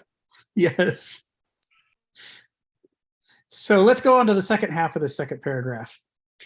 Again, we're talking about daimon. We're talking about human character, free will and determinism. With regard to our ultimate resources for cultivating our insights and abilities, we must be passive recipients of obscure endowments. I love this sentence. People like to be proud of their intelligence. People like to be proud of their wisdom or their common sense. People like to be proud of their compassion. But an enormous amount of these faculties are obscure endowments. They come from, we don't know where. Are they genetic? Are they hormonal? Did we get them from family culture or religion? Or they're no credit to us, right? Like my height. It's not an accomplishment of mine. It's not something for me to feel proud of or ashamed of that I happen to have whatever height that I have. That's just an obscure endowment. And I need to relate to it. What he's saying here is the ancient perspective is we need to relate to our ultimate resources for being able to self-cultivate in the same way. He's not talking here about derived resources. He's not talking here about what have we built from the character that we inherited? He's talking about the character we inherited and what it starts out letting us do or want to do or notice or want to notice. Says that groundwork of our character is no credit to us, no shame to us. It's out. We're passive. We suffer it like a pathos. We're just recipients of it. And only if that character includes the capacity to notice and to want to cultivate the character further are we able to do so. So he says, no one architects or originates his own resources of insight. But at best, we can cultivate judiciously what we have. And this is where you get to the complex ancient perspective on free will versus determinism, which is that it is not either one. There is an element of determinism in the sense that we are passive recipients of our starting position. And the starting position determines a lot about what we're going to be capable of doing. And among the things that we're capable or not capable of doing are modifying our character to change our starting position to a new foundation. Whether or not we can do that is part of the mix of what we got dealt. So if we're careful and judicious, we can cultivate what we have into something better. But again, whether or not we've got the insight to do that is sort of luck of the draw. Nothing to get excited about. And this is one of the ways in which you see the difference. We've talked before about the difference between the ancient Greek perspective of aristeia as a declaration that whoever rules must be the best, which is the original class society position, versus the later philosophical position that whoever is the best should rule, which is a very different statement and in many ways the opposite of it. It's when we conflate those two with each other and get confused that people start to take credit for their intelligence or take credit for their insight or their compassion. It's like, you luck into a lot of that. And even if you develop a bunch of it beyond what you started with, you lucked into what you started with, and you lucked into having the capacity to cultivate what you started with into something better. Plenty of people don't, and they just live their lives more or less as the same character they started out as. Kenneth Smith says, a lot of people, as they grow older, instead of cultivating themselves, they caricature themselves. They become more intensely what they started as in a more cartoonish way. They lean into their strengths. They avoid their weaknesses, which therefore atrophy and become weaker. And, they end up becoming like that cartoon muscle-bound figure with the giant arms and chest and the tiny twindly legs. Retrospectively, we can impose quality controls and moral desiderata, things that we wish morally. Although he says parenthetically, are they indeed the right ones? Are we imposing the wrong moral desiderata upon ourselves? Are we imposing the wrong quality controls and distorting ourselves into taking what was a reasonably healthy character and distorting it into some sort of aberration? What are we doing to ourselves when we self-cultivate? That's why he says judiciously in the previous sentence. We have to be very, very careful about this. On our subjective inheritance of appetites and impulses, right? That's based on that, we can try to impose quality controls. We can try to impose moral desiderata upon that. Are we correct to suppose we've struggled enough? Are we correct to suppose we've truly hammered our thoughts into unity? Why were we content to halt just here? When did we say, this is far enough, we're done? Well, that also comes out of the obscure inheritance. We think that we're rationally choosing when we're done, but our sense of completion and satisfaction that says this is far enough, don't go any further, is a sub-rational quality of our character that we inherited. And the more you dig into this model of daimones and character, the more it creates serious complications for our understanding of what exactly is this zone of freedom within which we act. What are we free to do or not free to do? How much of that is constrained by what we don't even notice in the first place because of the nature of our character? We can't care about the things we don't know are there. And so much of what we think of as the rigor of logic and mathematics and other rational systems, so much of it turns out to be an illusion, because questions can be raised about, well, why did we follow the line of reasoning this direction instead of another direction? There's branching points all throughout logic, and we keep leaning one way or another and thinking that we did so because it was obviously the right direction to go.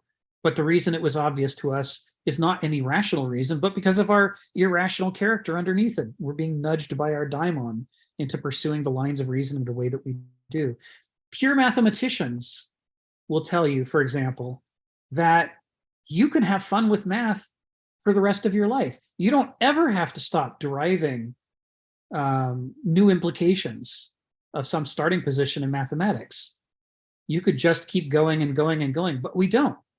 We go to some point and then we stop. And where is that point? Well, it was never, God didn't tell us this is the point at which you have to stop. The laws of math didn't tell you this is the end, put a period here and publish that paper. It felt right to us that this is where we wanted to end up, or this is far enough. And that feeling right part was not under our conscious control, although we imagined that it is. It was under the control of our daimon, our character, the unconscious burden that we inherit. So that's the end of the second paragraph. And I think, at this point, the sentences start to flow more quickly because they have, Stephen says, I have the freedom to make cheesecakes a bad habit. An animal might not have that freedom. It's true, right? Cats are obligate carnivores. Most of them are never going to make a bad habit out of, eating too much fruit or too much of another thing that's outside their range. Even the things that are inside their range, there's limits to how much they're going to want to do. Except you, Rick, have encouraged your cats, trained your cats to pursue bad habits, I'm sure. Well, the kittens upstairs are new, so hopefully I haven't contaminated them too much yet. We'll see how it goes. All right, Phil, and then we'll go on to the third paragraph. Yeah, I want to address this issue. It's interesting because obviously, we live in nature and that provides a certain starting point, but we also live in a culture which is both a surplus that we inherit a certain thing, but also a hindrance because it's evolved to a certain point. A couple of things I want to say. I listen sometimes because I'm concerned about the condition of the world now. And so I've been listening to a lot of things about China, how it's evolving. There's this woman, her name is Lei, and she has a program called Lei's Straight Talk. Leia's Straight Talk, I think. And she talks about what's happening in China. She seemed to know quite a lot about it because she was a student here, an exchange student here during Tiananmen Square. She was so outraged by it that she never returned back to China. But she always remained in touch with not only the Chinese culture, but particularly in relationship to the Communist Party. And she said something interesting the other day. She's not the deepest thinker, but she does add a dimension about understanding China that's interesting. And she says something about China is going to be having a problem, particularly with Xi Jinping now, because in the next couple of years, because of the COVID policy. One of the things she said is often when she talked to people, she still know it in China. And they would always ask, are you all right? And because they have been so captivated by the zero COVID policy that they're so frightened that many of them prefers to be locked down because that's secure. And they hear that America is now open, which means like it's going to spread like wildfire. And this has been ingrained now into their psyche. It's going to take a while for them to come out of it. because we would say, "Are you okay?" And they say, "Are you okay?" Which is sort of interesting, very interesting, because even though she apparently is trying to like relax that to a certain degree, and they don't believe it. The reason why they want to relax, for instance, at Foxconn, when there was some discovery of some outbreak at Foxconn, apparently the government is trying to help revive that, because I guess Apple staying in China is very important, particularly with the faltering economy they have now, that they would pay them an exorbitant amount of money in relationship to what a Chinese factory worker would receive. And in addition, if they were, a good worker and stay on, they would get then a bonus. In other words, they would get probably something like 5 times the amount of money they would normally get. And very, very few people are accepting it because they're so afraid. They all left, right? And so they couldn't contract anybody to even make up, one team, let alone all the teams they need, because those literally, I think, 1,000, maybe tens of thousands people working in that factory. So that's because they actually, not only are they so afraid, they also don't trust the government. Now the government said it wasn't bad, zero COVID, and now they're saying, "Yeah, come on back and work." They just don't believe. So that two things make them so mixed up that they're not quite sure. And what the government has apparently done was that they have, because of some social unrest is happening, they have like given permission for ordinary people to, in a sense, control other people because they were doing the wrong thing, right? And she said, this is sounding a little bit like Mao's, Cultural Revolution, in which ordinary citizen could begin. Apparently, there was this 2 women. One was wearing a mask, and then the other one wasn't. And these just ordinary people arrested them and handcuffed them and tied their foot and whatever. And it went viral because this woman, she didn't obey the rule, but her friend did. But they tied up both of them and said these were not official policemen; they're just ordinary citizens, because there was 2 sides. And so the fact that they're mobilizing the citizens in a sense to take action in this way means that they want to, in a sense, expand, I guess, the control of the society. And what that's going to do is going to end up having a fragmented society that's going to fight with each other, which is actually not very helpful. So that's very interesting. And it didn't take like generations for this paranoia to take place. It just took it wasn't like a week or something, but a couple of years, and it's just so ingrained, this fear of being infected, that nobody will believe anything because they lied to them before, and now they're telling them supposedly the truth, but it isn't true because so many things. So it's just very interesting how the culture could be a surplus, but it could also be a hindrance. Right. And that's very, very difficult to then maneuver for a situation where you no longer trust anybody. Yeah. And we're a little bit in that situation now. Yeah. Right. Yeah. And so I think once you don't have trust, that begins to erode the culture, because nobody believes anybody.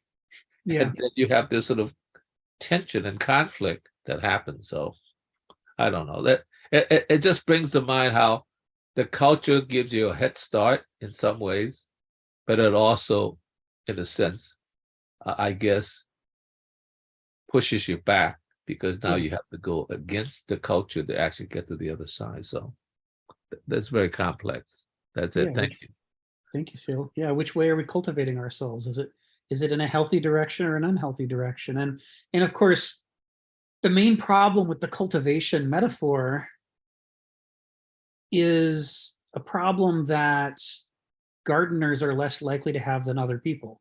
Gardeners understand the soil is going to do something whether you intervene or not. It's not just going to sit there. Stuff's going to grow out of it, right? The soil is a fountain of order. It's constantly generating plant life and fungal life and so on. You know, we were going through we redid the soil in April in our raised gardens. It had been many years, and it was pretty exhausted.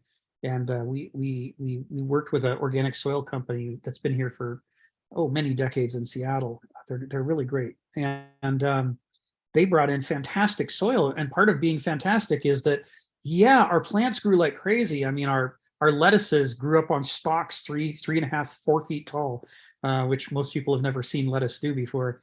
But also we had mushrooms. We didn't plant any mushrooms, but the soil was fertile. And fertile soil includes lots and lots of seeds and spores by nature. That's just how it is. That's what it is. That's what it's an organism, right? This is again the difference between the modern machine perspective, in which a thing is a thing and it's not what it's not, versus the ancient perspective, in which everything is best understood not as an object or a thing or a machine, but as an organism. It is constantly in a sympathetic relationship with the world around it. It's sensing things, it's responding to things, and it's generating its own new behavior based on its character. So part of what is a little hard for a modern to read into these sentences from Kenneth Smith, where he's trying to describe the ancient worldview, but that is truly meant, is that your character, your starting position, even the metaphor of a starting position is deeply broken here. It's not a fixed position. Your starting position is an organism that is growing and changing, and it's got its own directions. If you don't do anything to it, assuming that were even possible, if you didn't try to cultivate yourself at all, your character would change over the course of your life. Not passively, because of being beaten into shape, but actively as a living organism. It would grow in certain directions, certain things would develop, other things would atrophy. It's got a teleology that it will pursue in self-making itself, self-formation, self-development, even before your family acts on it, even before your culture acts on it, even before you consciously try to take control of it and cultivate it. Without any of that happening, it's still constantly flowing and changing according to its own lawful rules that determine which parts of it are going to develop and which parts. Let me add to that. I think one of the problems in contemporary society, and that seems to be almost global now, is that I think that we don't have enough of the concept of care and about time. And I think that all of us, to a certain degree, is concerned about ourselves to not extend this care for otherness. I mean, the most obvious is the rape of nature, but also the rape of culture. Because I recently heard an economist talk about the relationship to the push-pull economics. That push economic has to do with all the stuff that has to do with production, whether that's acquiring the raw materials or have an educated population to manipulate it for the production of materials and the transportation and all that. That's all in the push culture. But there's also a pull part of the economy that has a lot to do with debt. And that we have spent so much money in terms of like pulling the money from the future into the present to spend because we use debt. That it has that in some sense we have kind of decimated perhaps the future because there's going to be less money because somebody's going to have to pay the debt back.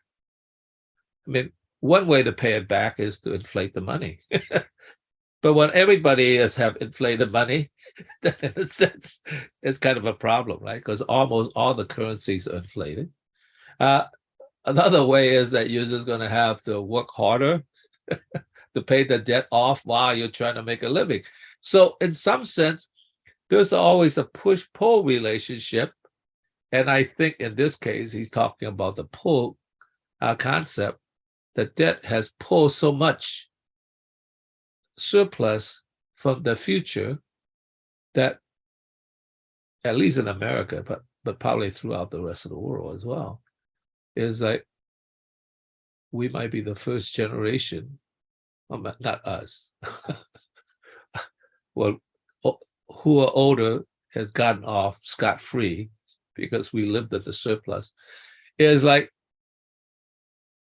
the millennials and the generation after that is going to be, they won't have enough money to buy a house. They won't have the inheritance to, continue.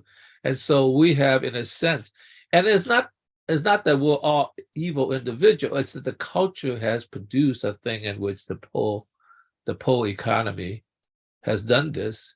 And so it used to be you could rely, you're going to get an inheritance from your parents about the house. There's something over there. That's going to be gone, and you can't afford to buy the houses now because you live in San Francisco or San Diego. You got to probably be a millionaire to own a house. So it's just that we don't have this thought about how we are related to the future, and I think that's a problem. Just like a gardener, you have to care about the garden in order to sustain it. You just can't just sort of like not do anything and just eat up the harvest now. So I think it's going to be a real problem, and I think when he introduced the push-pull idea, that sounds very familiar to me because that's exactly what art is about in some sense. I'll talk about that at some other time, but I'll end there. Thank you, Phil. So let's, with that, let's go on to the next paragraph. Nothing in human life is more decisive than this primal impulse toward certain values, toward virtues that make us stronger or vices that make us weaker. Nothing in human life is more decisive. He's saying the role of character, the role of the daimon in our life is the most decisive thing, right? It's the great determiner.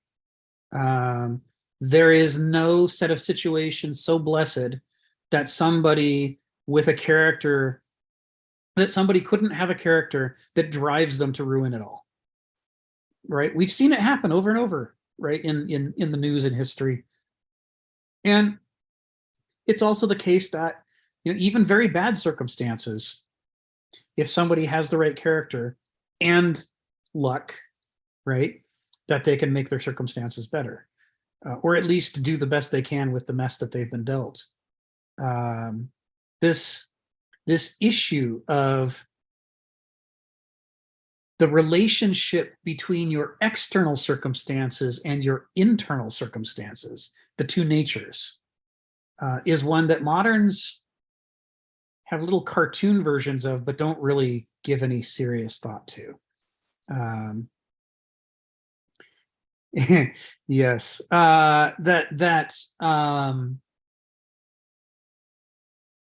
we talk a lot about whether people are born into wealth or poverty, and other sorts of external variables like that, but we don't talk nearly as much about whether people are born into a healthy character or an unhealthy character.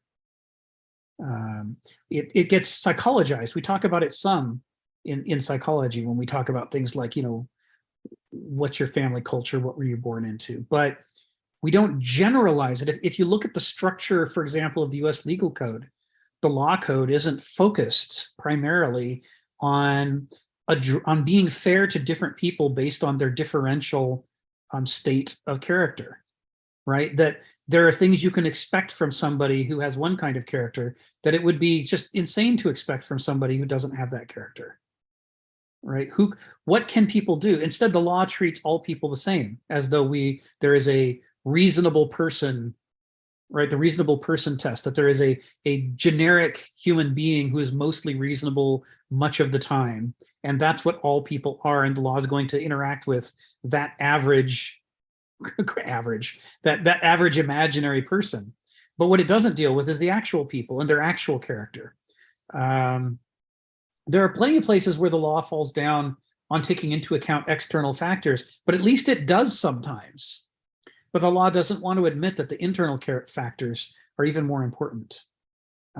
It doesn't address it. And the law, this is just an example. The same is true of the economy. People who have a debilitating character, the economy doesn't treat them more cautiously or gently than it does people who have a robust character. Indeed, the structure of the economy is such that it treats the differential character as an opportunity for exploitation. If somebody happens to be born with a deficient character, great, that means that, you know, we can rip them off more. It's not oriented towards what's healthy. And in this sense, the modern economy has a character of its own, right? A sort of exploitative, rapacious, abstracting character. So he says, nothing in human life is more decisive than this. And yet nothing is less subject to most people's conscious governance. It is, for most of us, the most important thing in our lives. And yet in kindergarten, we don't teach people to pay attention to it. We don't even teach that it's an it. There's something there to pay attention to. We might have general rules like, you know, Tommy, don't hit Billy. We might say that, but we don't say things like, so I can't help but notice that Tommy, whenever he gets upset, hits people. Let's all talk about Tommy and his character and why he needs to hit people. You know, we don't generalize and then say, how can we form a community?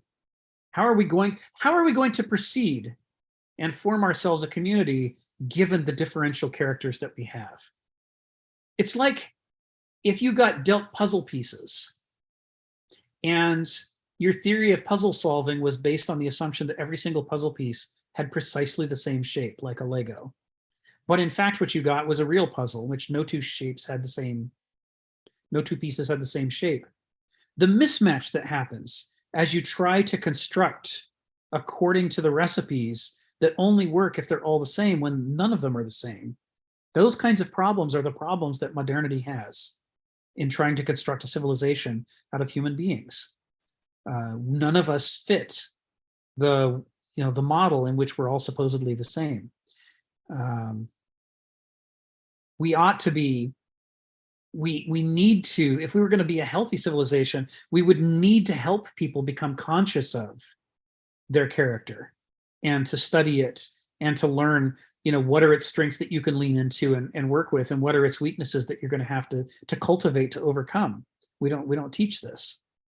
It should be the most important. It should be the kindergarten level teaching. It should be where you start, along with this is your arm, this is your hand. Should be, you know, have you ever noticed that whenever you get angry, you throw a tantrum? Let's talk about this and how you can manage it. Okay, the primal drives behind our judgment and our presuppositions make us subjects of an enigmatic force field of fatedness. An enigmatic force field of fatedness, the larger weave of history, culture, and nature. So this is teleology, right? This is the ancient conception of teleology, that the direction in which you are growing or moving doesn't determine the end point that you're going to end up in that place, but it does mean that you're always going to be leaning that way, and that's going to help us understand the outcome of interactions between yourself and the larger world and its various forces. That, you know, yeah, sometimes the world's going to push you in a different direction, but when the world isn't pushing you in a different direction, you're going to go in that direction because that's your teleology. That's what he means by fatedness. We talked before about how he uses the word fatal to mean not deadly, but to mean the things that affect your fate, that contribute directly, that are strong contributors to your fate.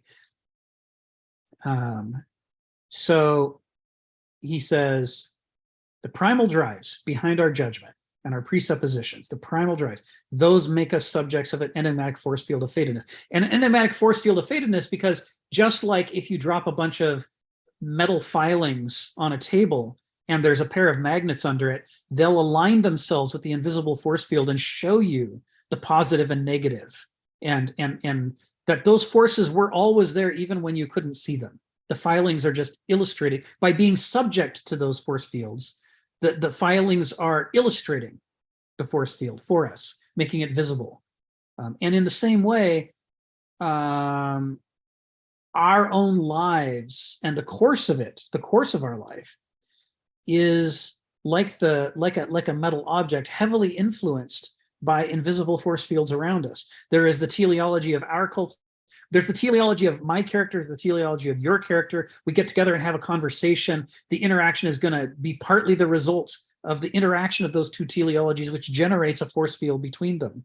And then Stephen steps into the conversation, and now the field changes. As we add people, as we interact with non-human things like gravity and wind and so on, it generates this field, this complex field of interactions. And as we take actions, sometimes we're moving with the field, and our actions seem to produce enormous benefits. This is that concept of kairos. Suddenly, we're able to make a lot of progress, and we don't understand why, but it's because the invisible force field of fatedness already has enough things pointing in that direction to make that the current and to make it easy for us to move that way. But if we're trying to move in a direction against the force field, then we may not understand why, but the exact same action, seemingly, I just want to move, 5 feet. Well, it was easy when I was trying to move 5 feet downstream, but now that I'm trying to move 5 feet upstream, it's really hard. And if I didn't know there was a stream there at all, I wouldn't be able to explain why it's taking so much more energy to move one way than another. This is the force field of fatedness that's created around us by the interaction of the character of all of nature and each of us as individuals. This is what he's alluding to here. And he's saying that this is what helps to shape the larger weave of history and culture and nature. It's created by these interacting drives that generate these fields that determine what's easy and what's hard. This was the ancient conception of how it worked. Phil, go ahead. Yeah, you said something that's very interesting that I kind of had a misunderstanding of. I think that's what you're saying, but I always thought of teleology as a sort of a master plan, an overarching structure, and maybe it could be that. But the way you describe it, it almost seemed to be a kind of, I don't want to say short-sighted because that has a bad sound, a much more tactical relationship to the situation as it stands. I mean, that's right. That's a very, very interesting thing, because that really reflects a kind of understanding of Barbara Tuchman's book, The Guns of August, because the Germans had the wrong definition. When they started World War I, when they responded to World War I, they were meticulous in the detail. They knew where every boxcar in Germany was, and all of that, and how it's going to move to the field, because they have a master plan, the strategy of the central command, ordering all these relationships. And at some point, things were slightly different because there was an enemy, and the field officers kept saying, "Hey, things are not happening as we thought. We need to change this." And of course, the high command says, "We got the plan." It's an absolute detailed plan for everything, right? So they kept moving, and it's like not working. And so there was a lack of communication between the tactical field officers who understood the situation in a smaller way and how it relates to the thing. And the high commander is, "We will do it our way because we know everything." And I think that misunderstanding of teleology in some ways is maybe a problem. Maybe what you're almost saying is that the human intellect is only capable of this sort of more limited teleology about evaluating the situation and responding to it. And the central command should be a little bit more a running, not what a teleo master plan of strategy that covers everything already, because things emerge as things happen, right? And so the central command should be actually a little bit more open to being flying at the seat of the pants and adapting the overall strategy and relationship to the tactics. And so that's a kind of a very funny turn. I think traditional Western thinking is that, no, we're getting to the master plan. I mean, it's working fine. We got it clear. And there's a lot of, I guess, tacticians who say, no. There are many things that are changing. And we're discovering some flaws in the plan, and we have to adapt to that. So I'm just saying it's very interesting you flipped it around. And maybe that's what is it? The Go game taught us that's why we lost, because we really didn't know the master plan after all, and Yeah. what is that computer game that they play? What is it? What is that? Is it the virtual Go or whatever? So that's very interesting. So thank you. That's a very interesting turn that might, and in fact I think that's what Aristotle was saying, Mhm. The negation is like it's not that the flower, like the flower is not the flower. That's not what it's saying. The flower will become the seed. Yes. It's not saying no. You're having a imagination illusion. That's not a flower. That's not what it's saying. It's going to become something else. It's a more short term in relationship to how they emerge. Yeah. Thank you for that clarification. Very interesting. More reductive. Thank you. Yeah, this is where semathecy comes into play, right? Because teleology. Think about the character of two chess players, and one chess player is cautious and avoids trades. Whenever there's I can take your piece, but then you can take my piece. They're like, well, but I want all my pieces, so I avoid those trades most of the time.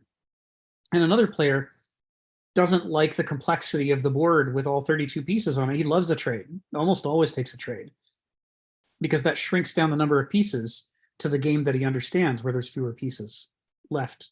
Now, the fact that they have these two respective characters doesn't tell you how the game's going to end, but it does tell you in each cycle of interactions, what are you not surprised to see from one or the other of them? And when the cautious guy does a trade, the audience all goes, ooh, or it's like, the other guy did the exact same thing the move before and nobody said a thing.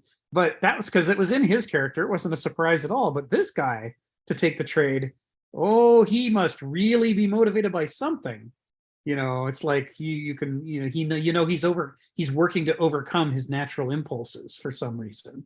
Something is drawing him out of himself. So there's this way in which character does manifest tactically. It manifests sort of, at every level, but especially tactically. And because this kind of issue with character and fate, it predates the human development of noesis as a fully liberated faculty of the mind. So it's fully present as well in animals. Animals have their own characters that don't engage in extensive noetic debates and dialogues with themselves. They still have their own character, and it shows you, if you think about the way that Begriff ways of thinking, more strictly Gnosic ways of thinking and living, they tend to be more tactical because they're more parochial, right? You're reacting to your immediate circumstances. Having a high degree of symathecy means that you're using up the bandwidth of your mind, being attentive to what's around you. So you're the most likely place for your character to manifest is in your response to immediate things that are happening.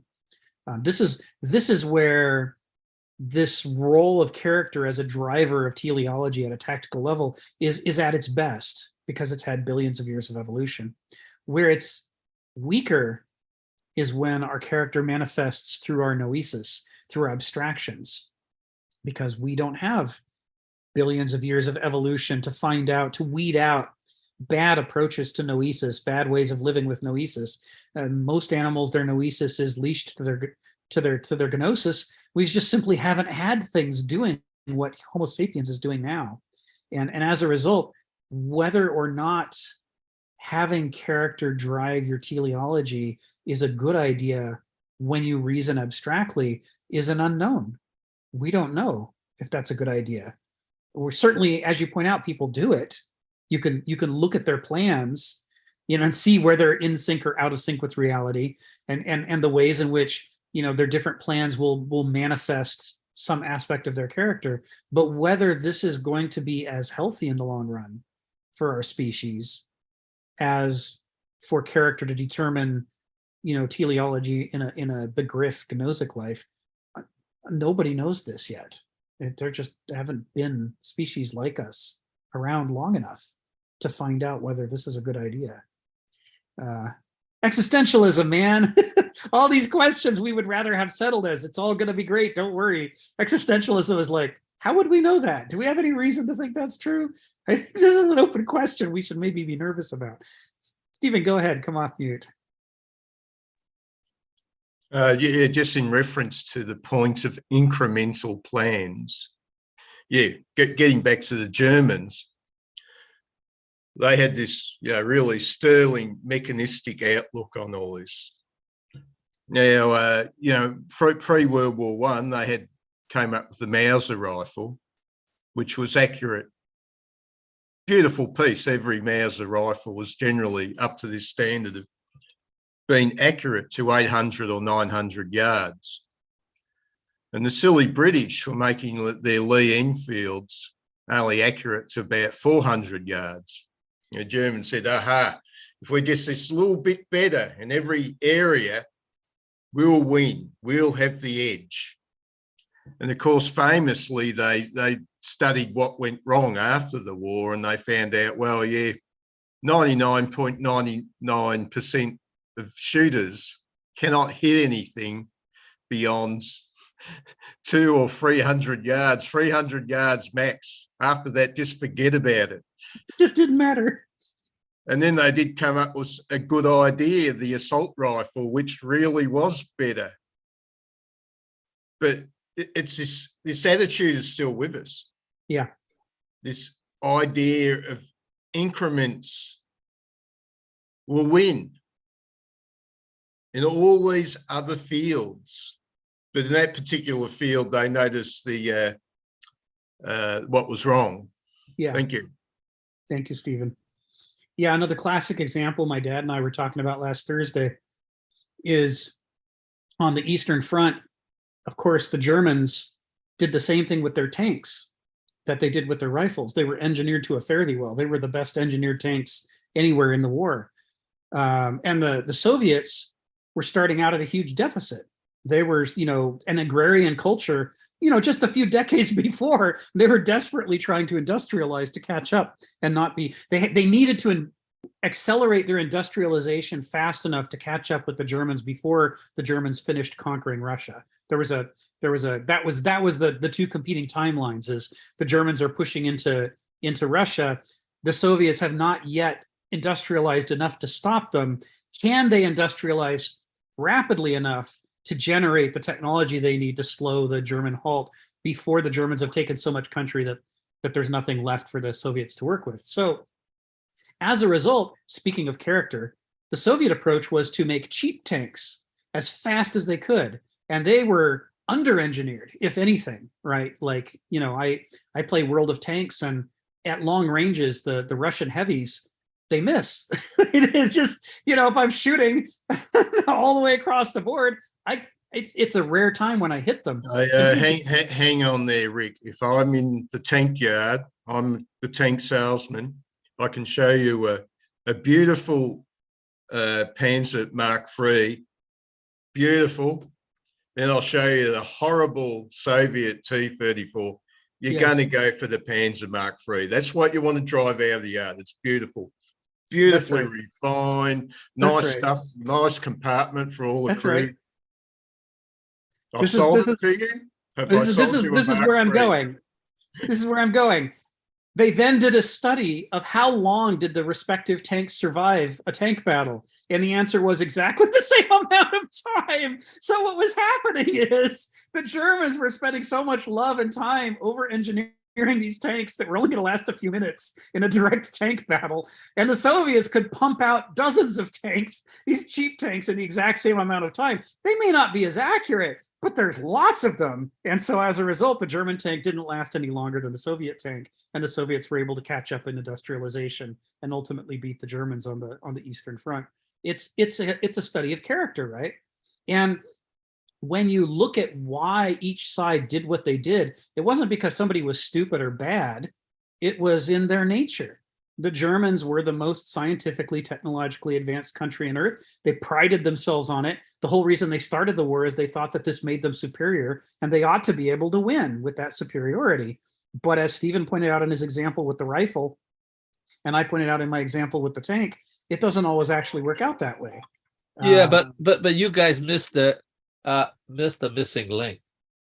It was the American Studebaker trucks that helped the Soviets win, because they're terrible with logistics, and they needed the trucks that deliver the supplies to the front, to all those tanks that the Russians had, the Soviets had. So even if they had all the tanks, that they didn't have the Studebaker trucks, forget about it. Was it what we see now, even in Ukraine, they don't know anything about logistics. Right. Can't remember if it was Napoleon that said an army marches on its stomach. Logistics wins wars. Anyway, so let's. The point is that character manifests, you know, at every level of behavior and thought. You know, if somebody engages in begriff style thinking, you're going to see their character illustrated like a signature in the way that they conduct begriff. And if they turn on a dime and go engage in some Verstand, well, then you're going to see their character manifest in their Verstand. It's like they are. This is what I meant to say earlier about the avocado and the ground sloth, is you don't need to have the ground sloth present to detect its presence in the avocado. You can tell just by the seed that we're missing a puzzle piece, right? There's no way it could work unless there's that additional puzzle piece. It points to the missing part. And, you know, it's this way with character. Everything that you do is illustrating the invisible part of you that's determining your outcome, or that's heavily influencing your outcomes, shall we say. Even if you can't see it directly, you can see its fingerprints all over the place. And this is why Kenneth Smith always said he didn't really care where a class starts. People could just talk about whatever interested them at the moment, because every time they open their mouth, they think they're being strategic and tactic and subtle. Literally, the choices of words and the choices of topics reveals what they've read before, what they've been convinced by. Their character and their background and their culture is just spilling out of them at every word they utter, whether they know it or not. They just themselves don't know themselves well enough to read what they've done and said in a way that would allow them to see their own influences being illustrated, right? Our character's so familiar to us, we take it for granted, and we don't realize the ways in which we're just spilling it out there every time we act or think or do anything. But it's everywhere. It's omnipresent, right? This is why it's a daimon. It's infinite. It's everywhere in everything that we do. All right, so let's wrap up this paragraph. In spite of our superficial powers of self-consciousness and arbitrary will, which, by the way, this is blasphemy, right? Moderns do not allow you to say that the things that we think are the most important parts of us are superficial. They're the whole game, right? This is Star Trek. This is the Great March of Progress. Our will and our self-consciousness, we think, are the very best, most profound parts of us. But he's saying, no, it's superficial. So in spite of our superficial powers of self-consciousness and arbitrary will, from the heart of darkness within our utmost self-obscurity, we are driven by what is subconscious and subvoluntary. Right? That's like the entire field of psychology in a nutshell. And this was taken for granted as the ancient position. The ancient Greeks mostly thought that was true. That the parts of themselves that they had not examined had a decisive impact on the parts of themselves. But he's probably making a reference to the book, isn't he? This is Kurtz. He is. Of course he's doing, yeah, that's right. Heart of Darkness. It's a great book. We studied it in high school along with Macbeth as a study of tragedy and tragic inversion. Fair is foul and foul is fair, say the witches at the beginning. And in Heart of Darkness, we're constantly getting the supposed superiority and proficiency of technology and civilization.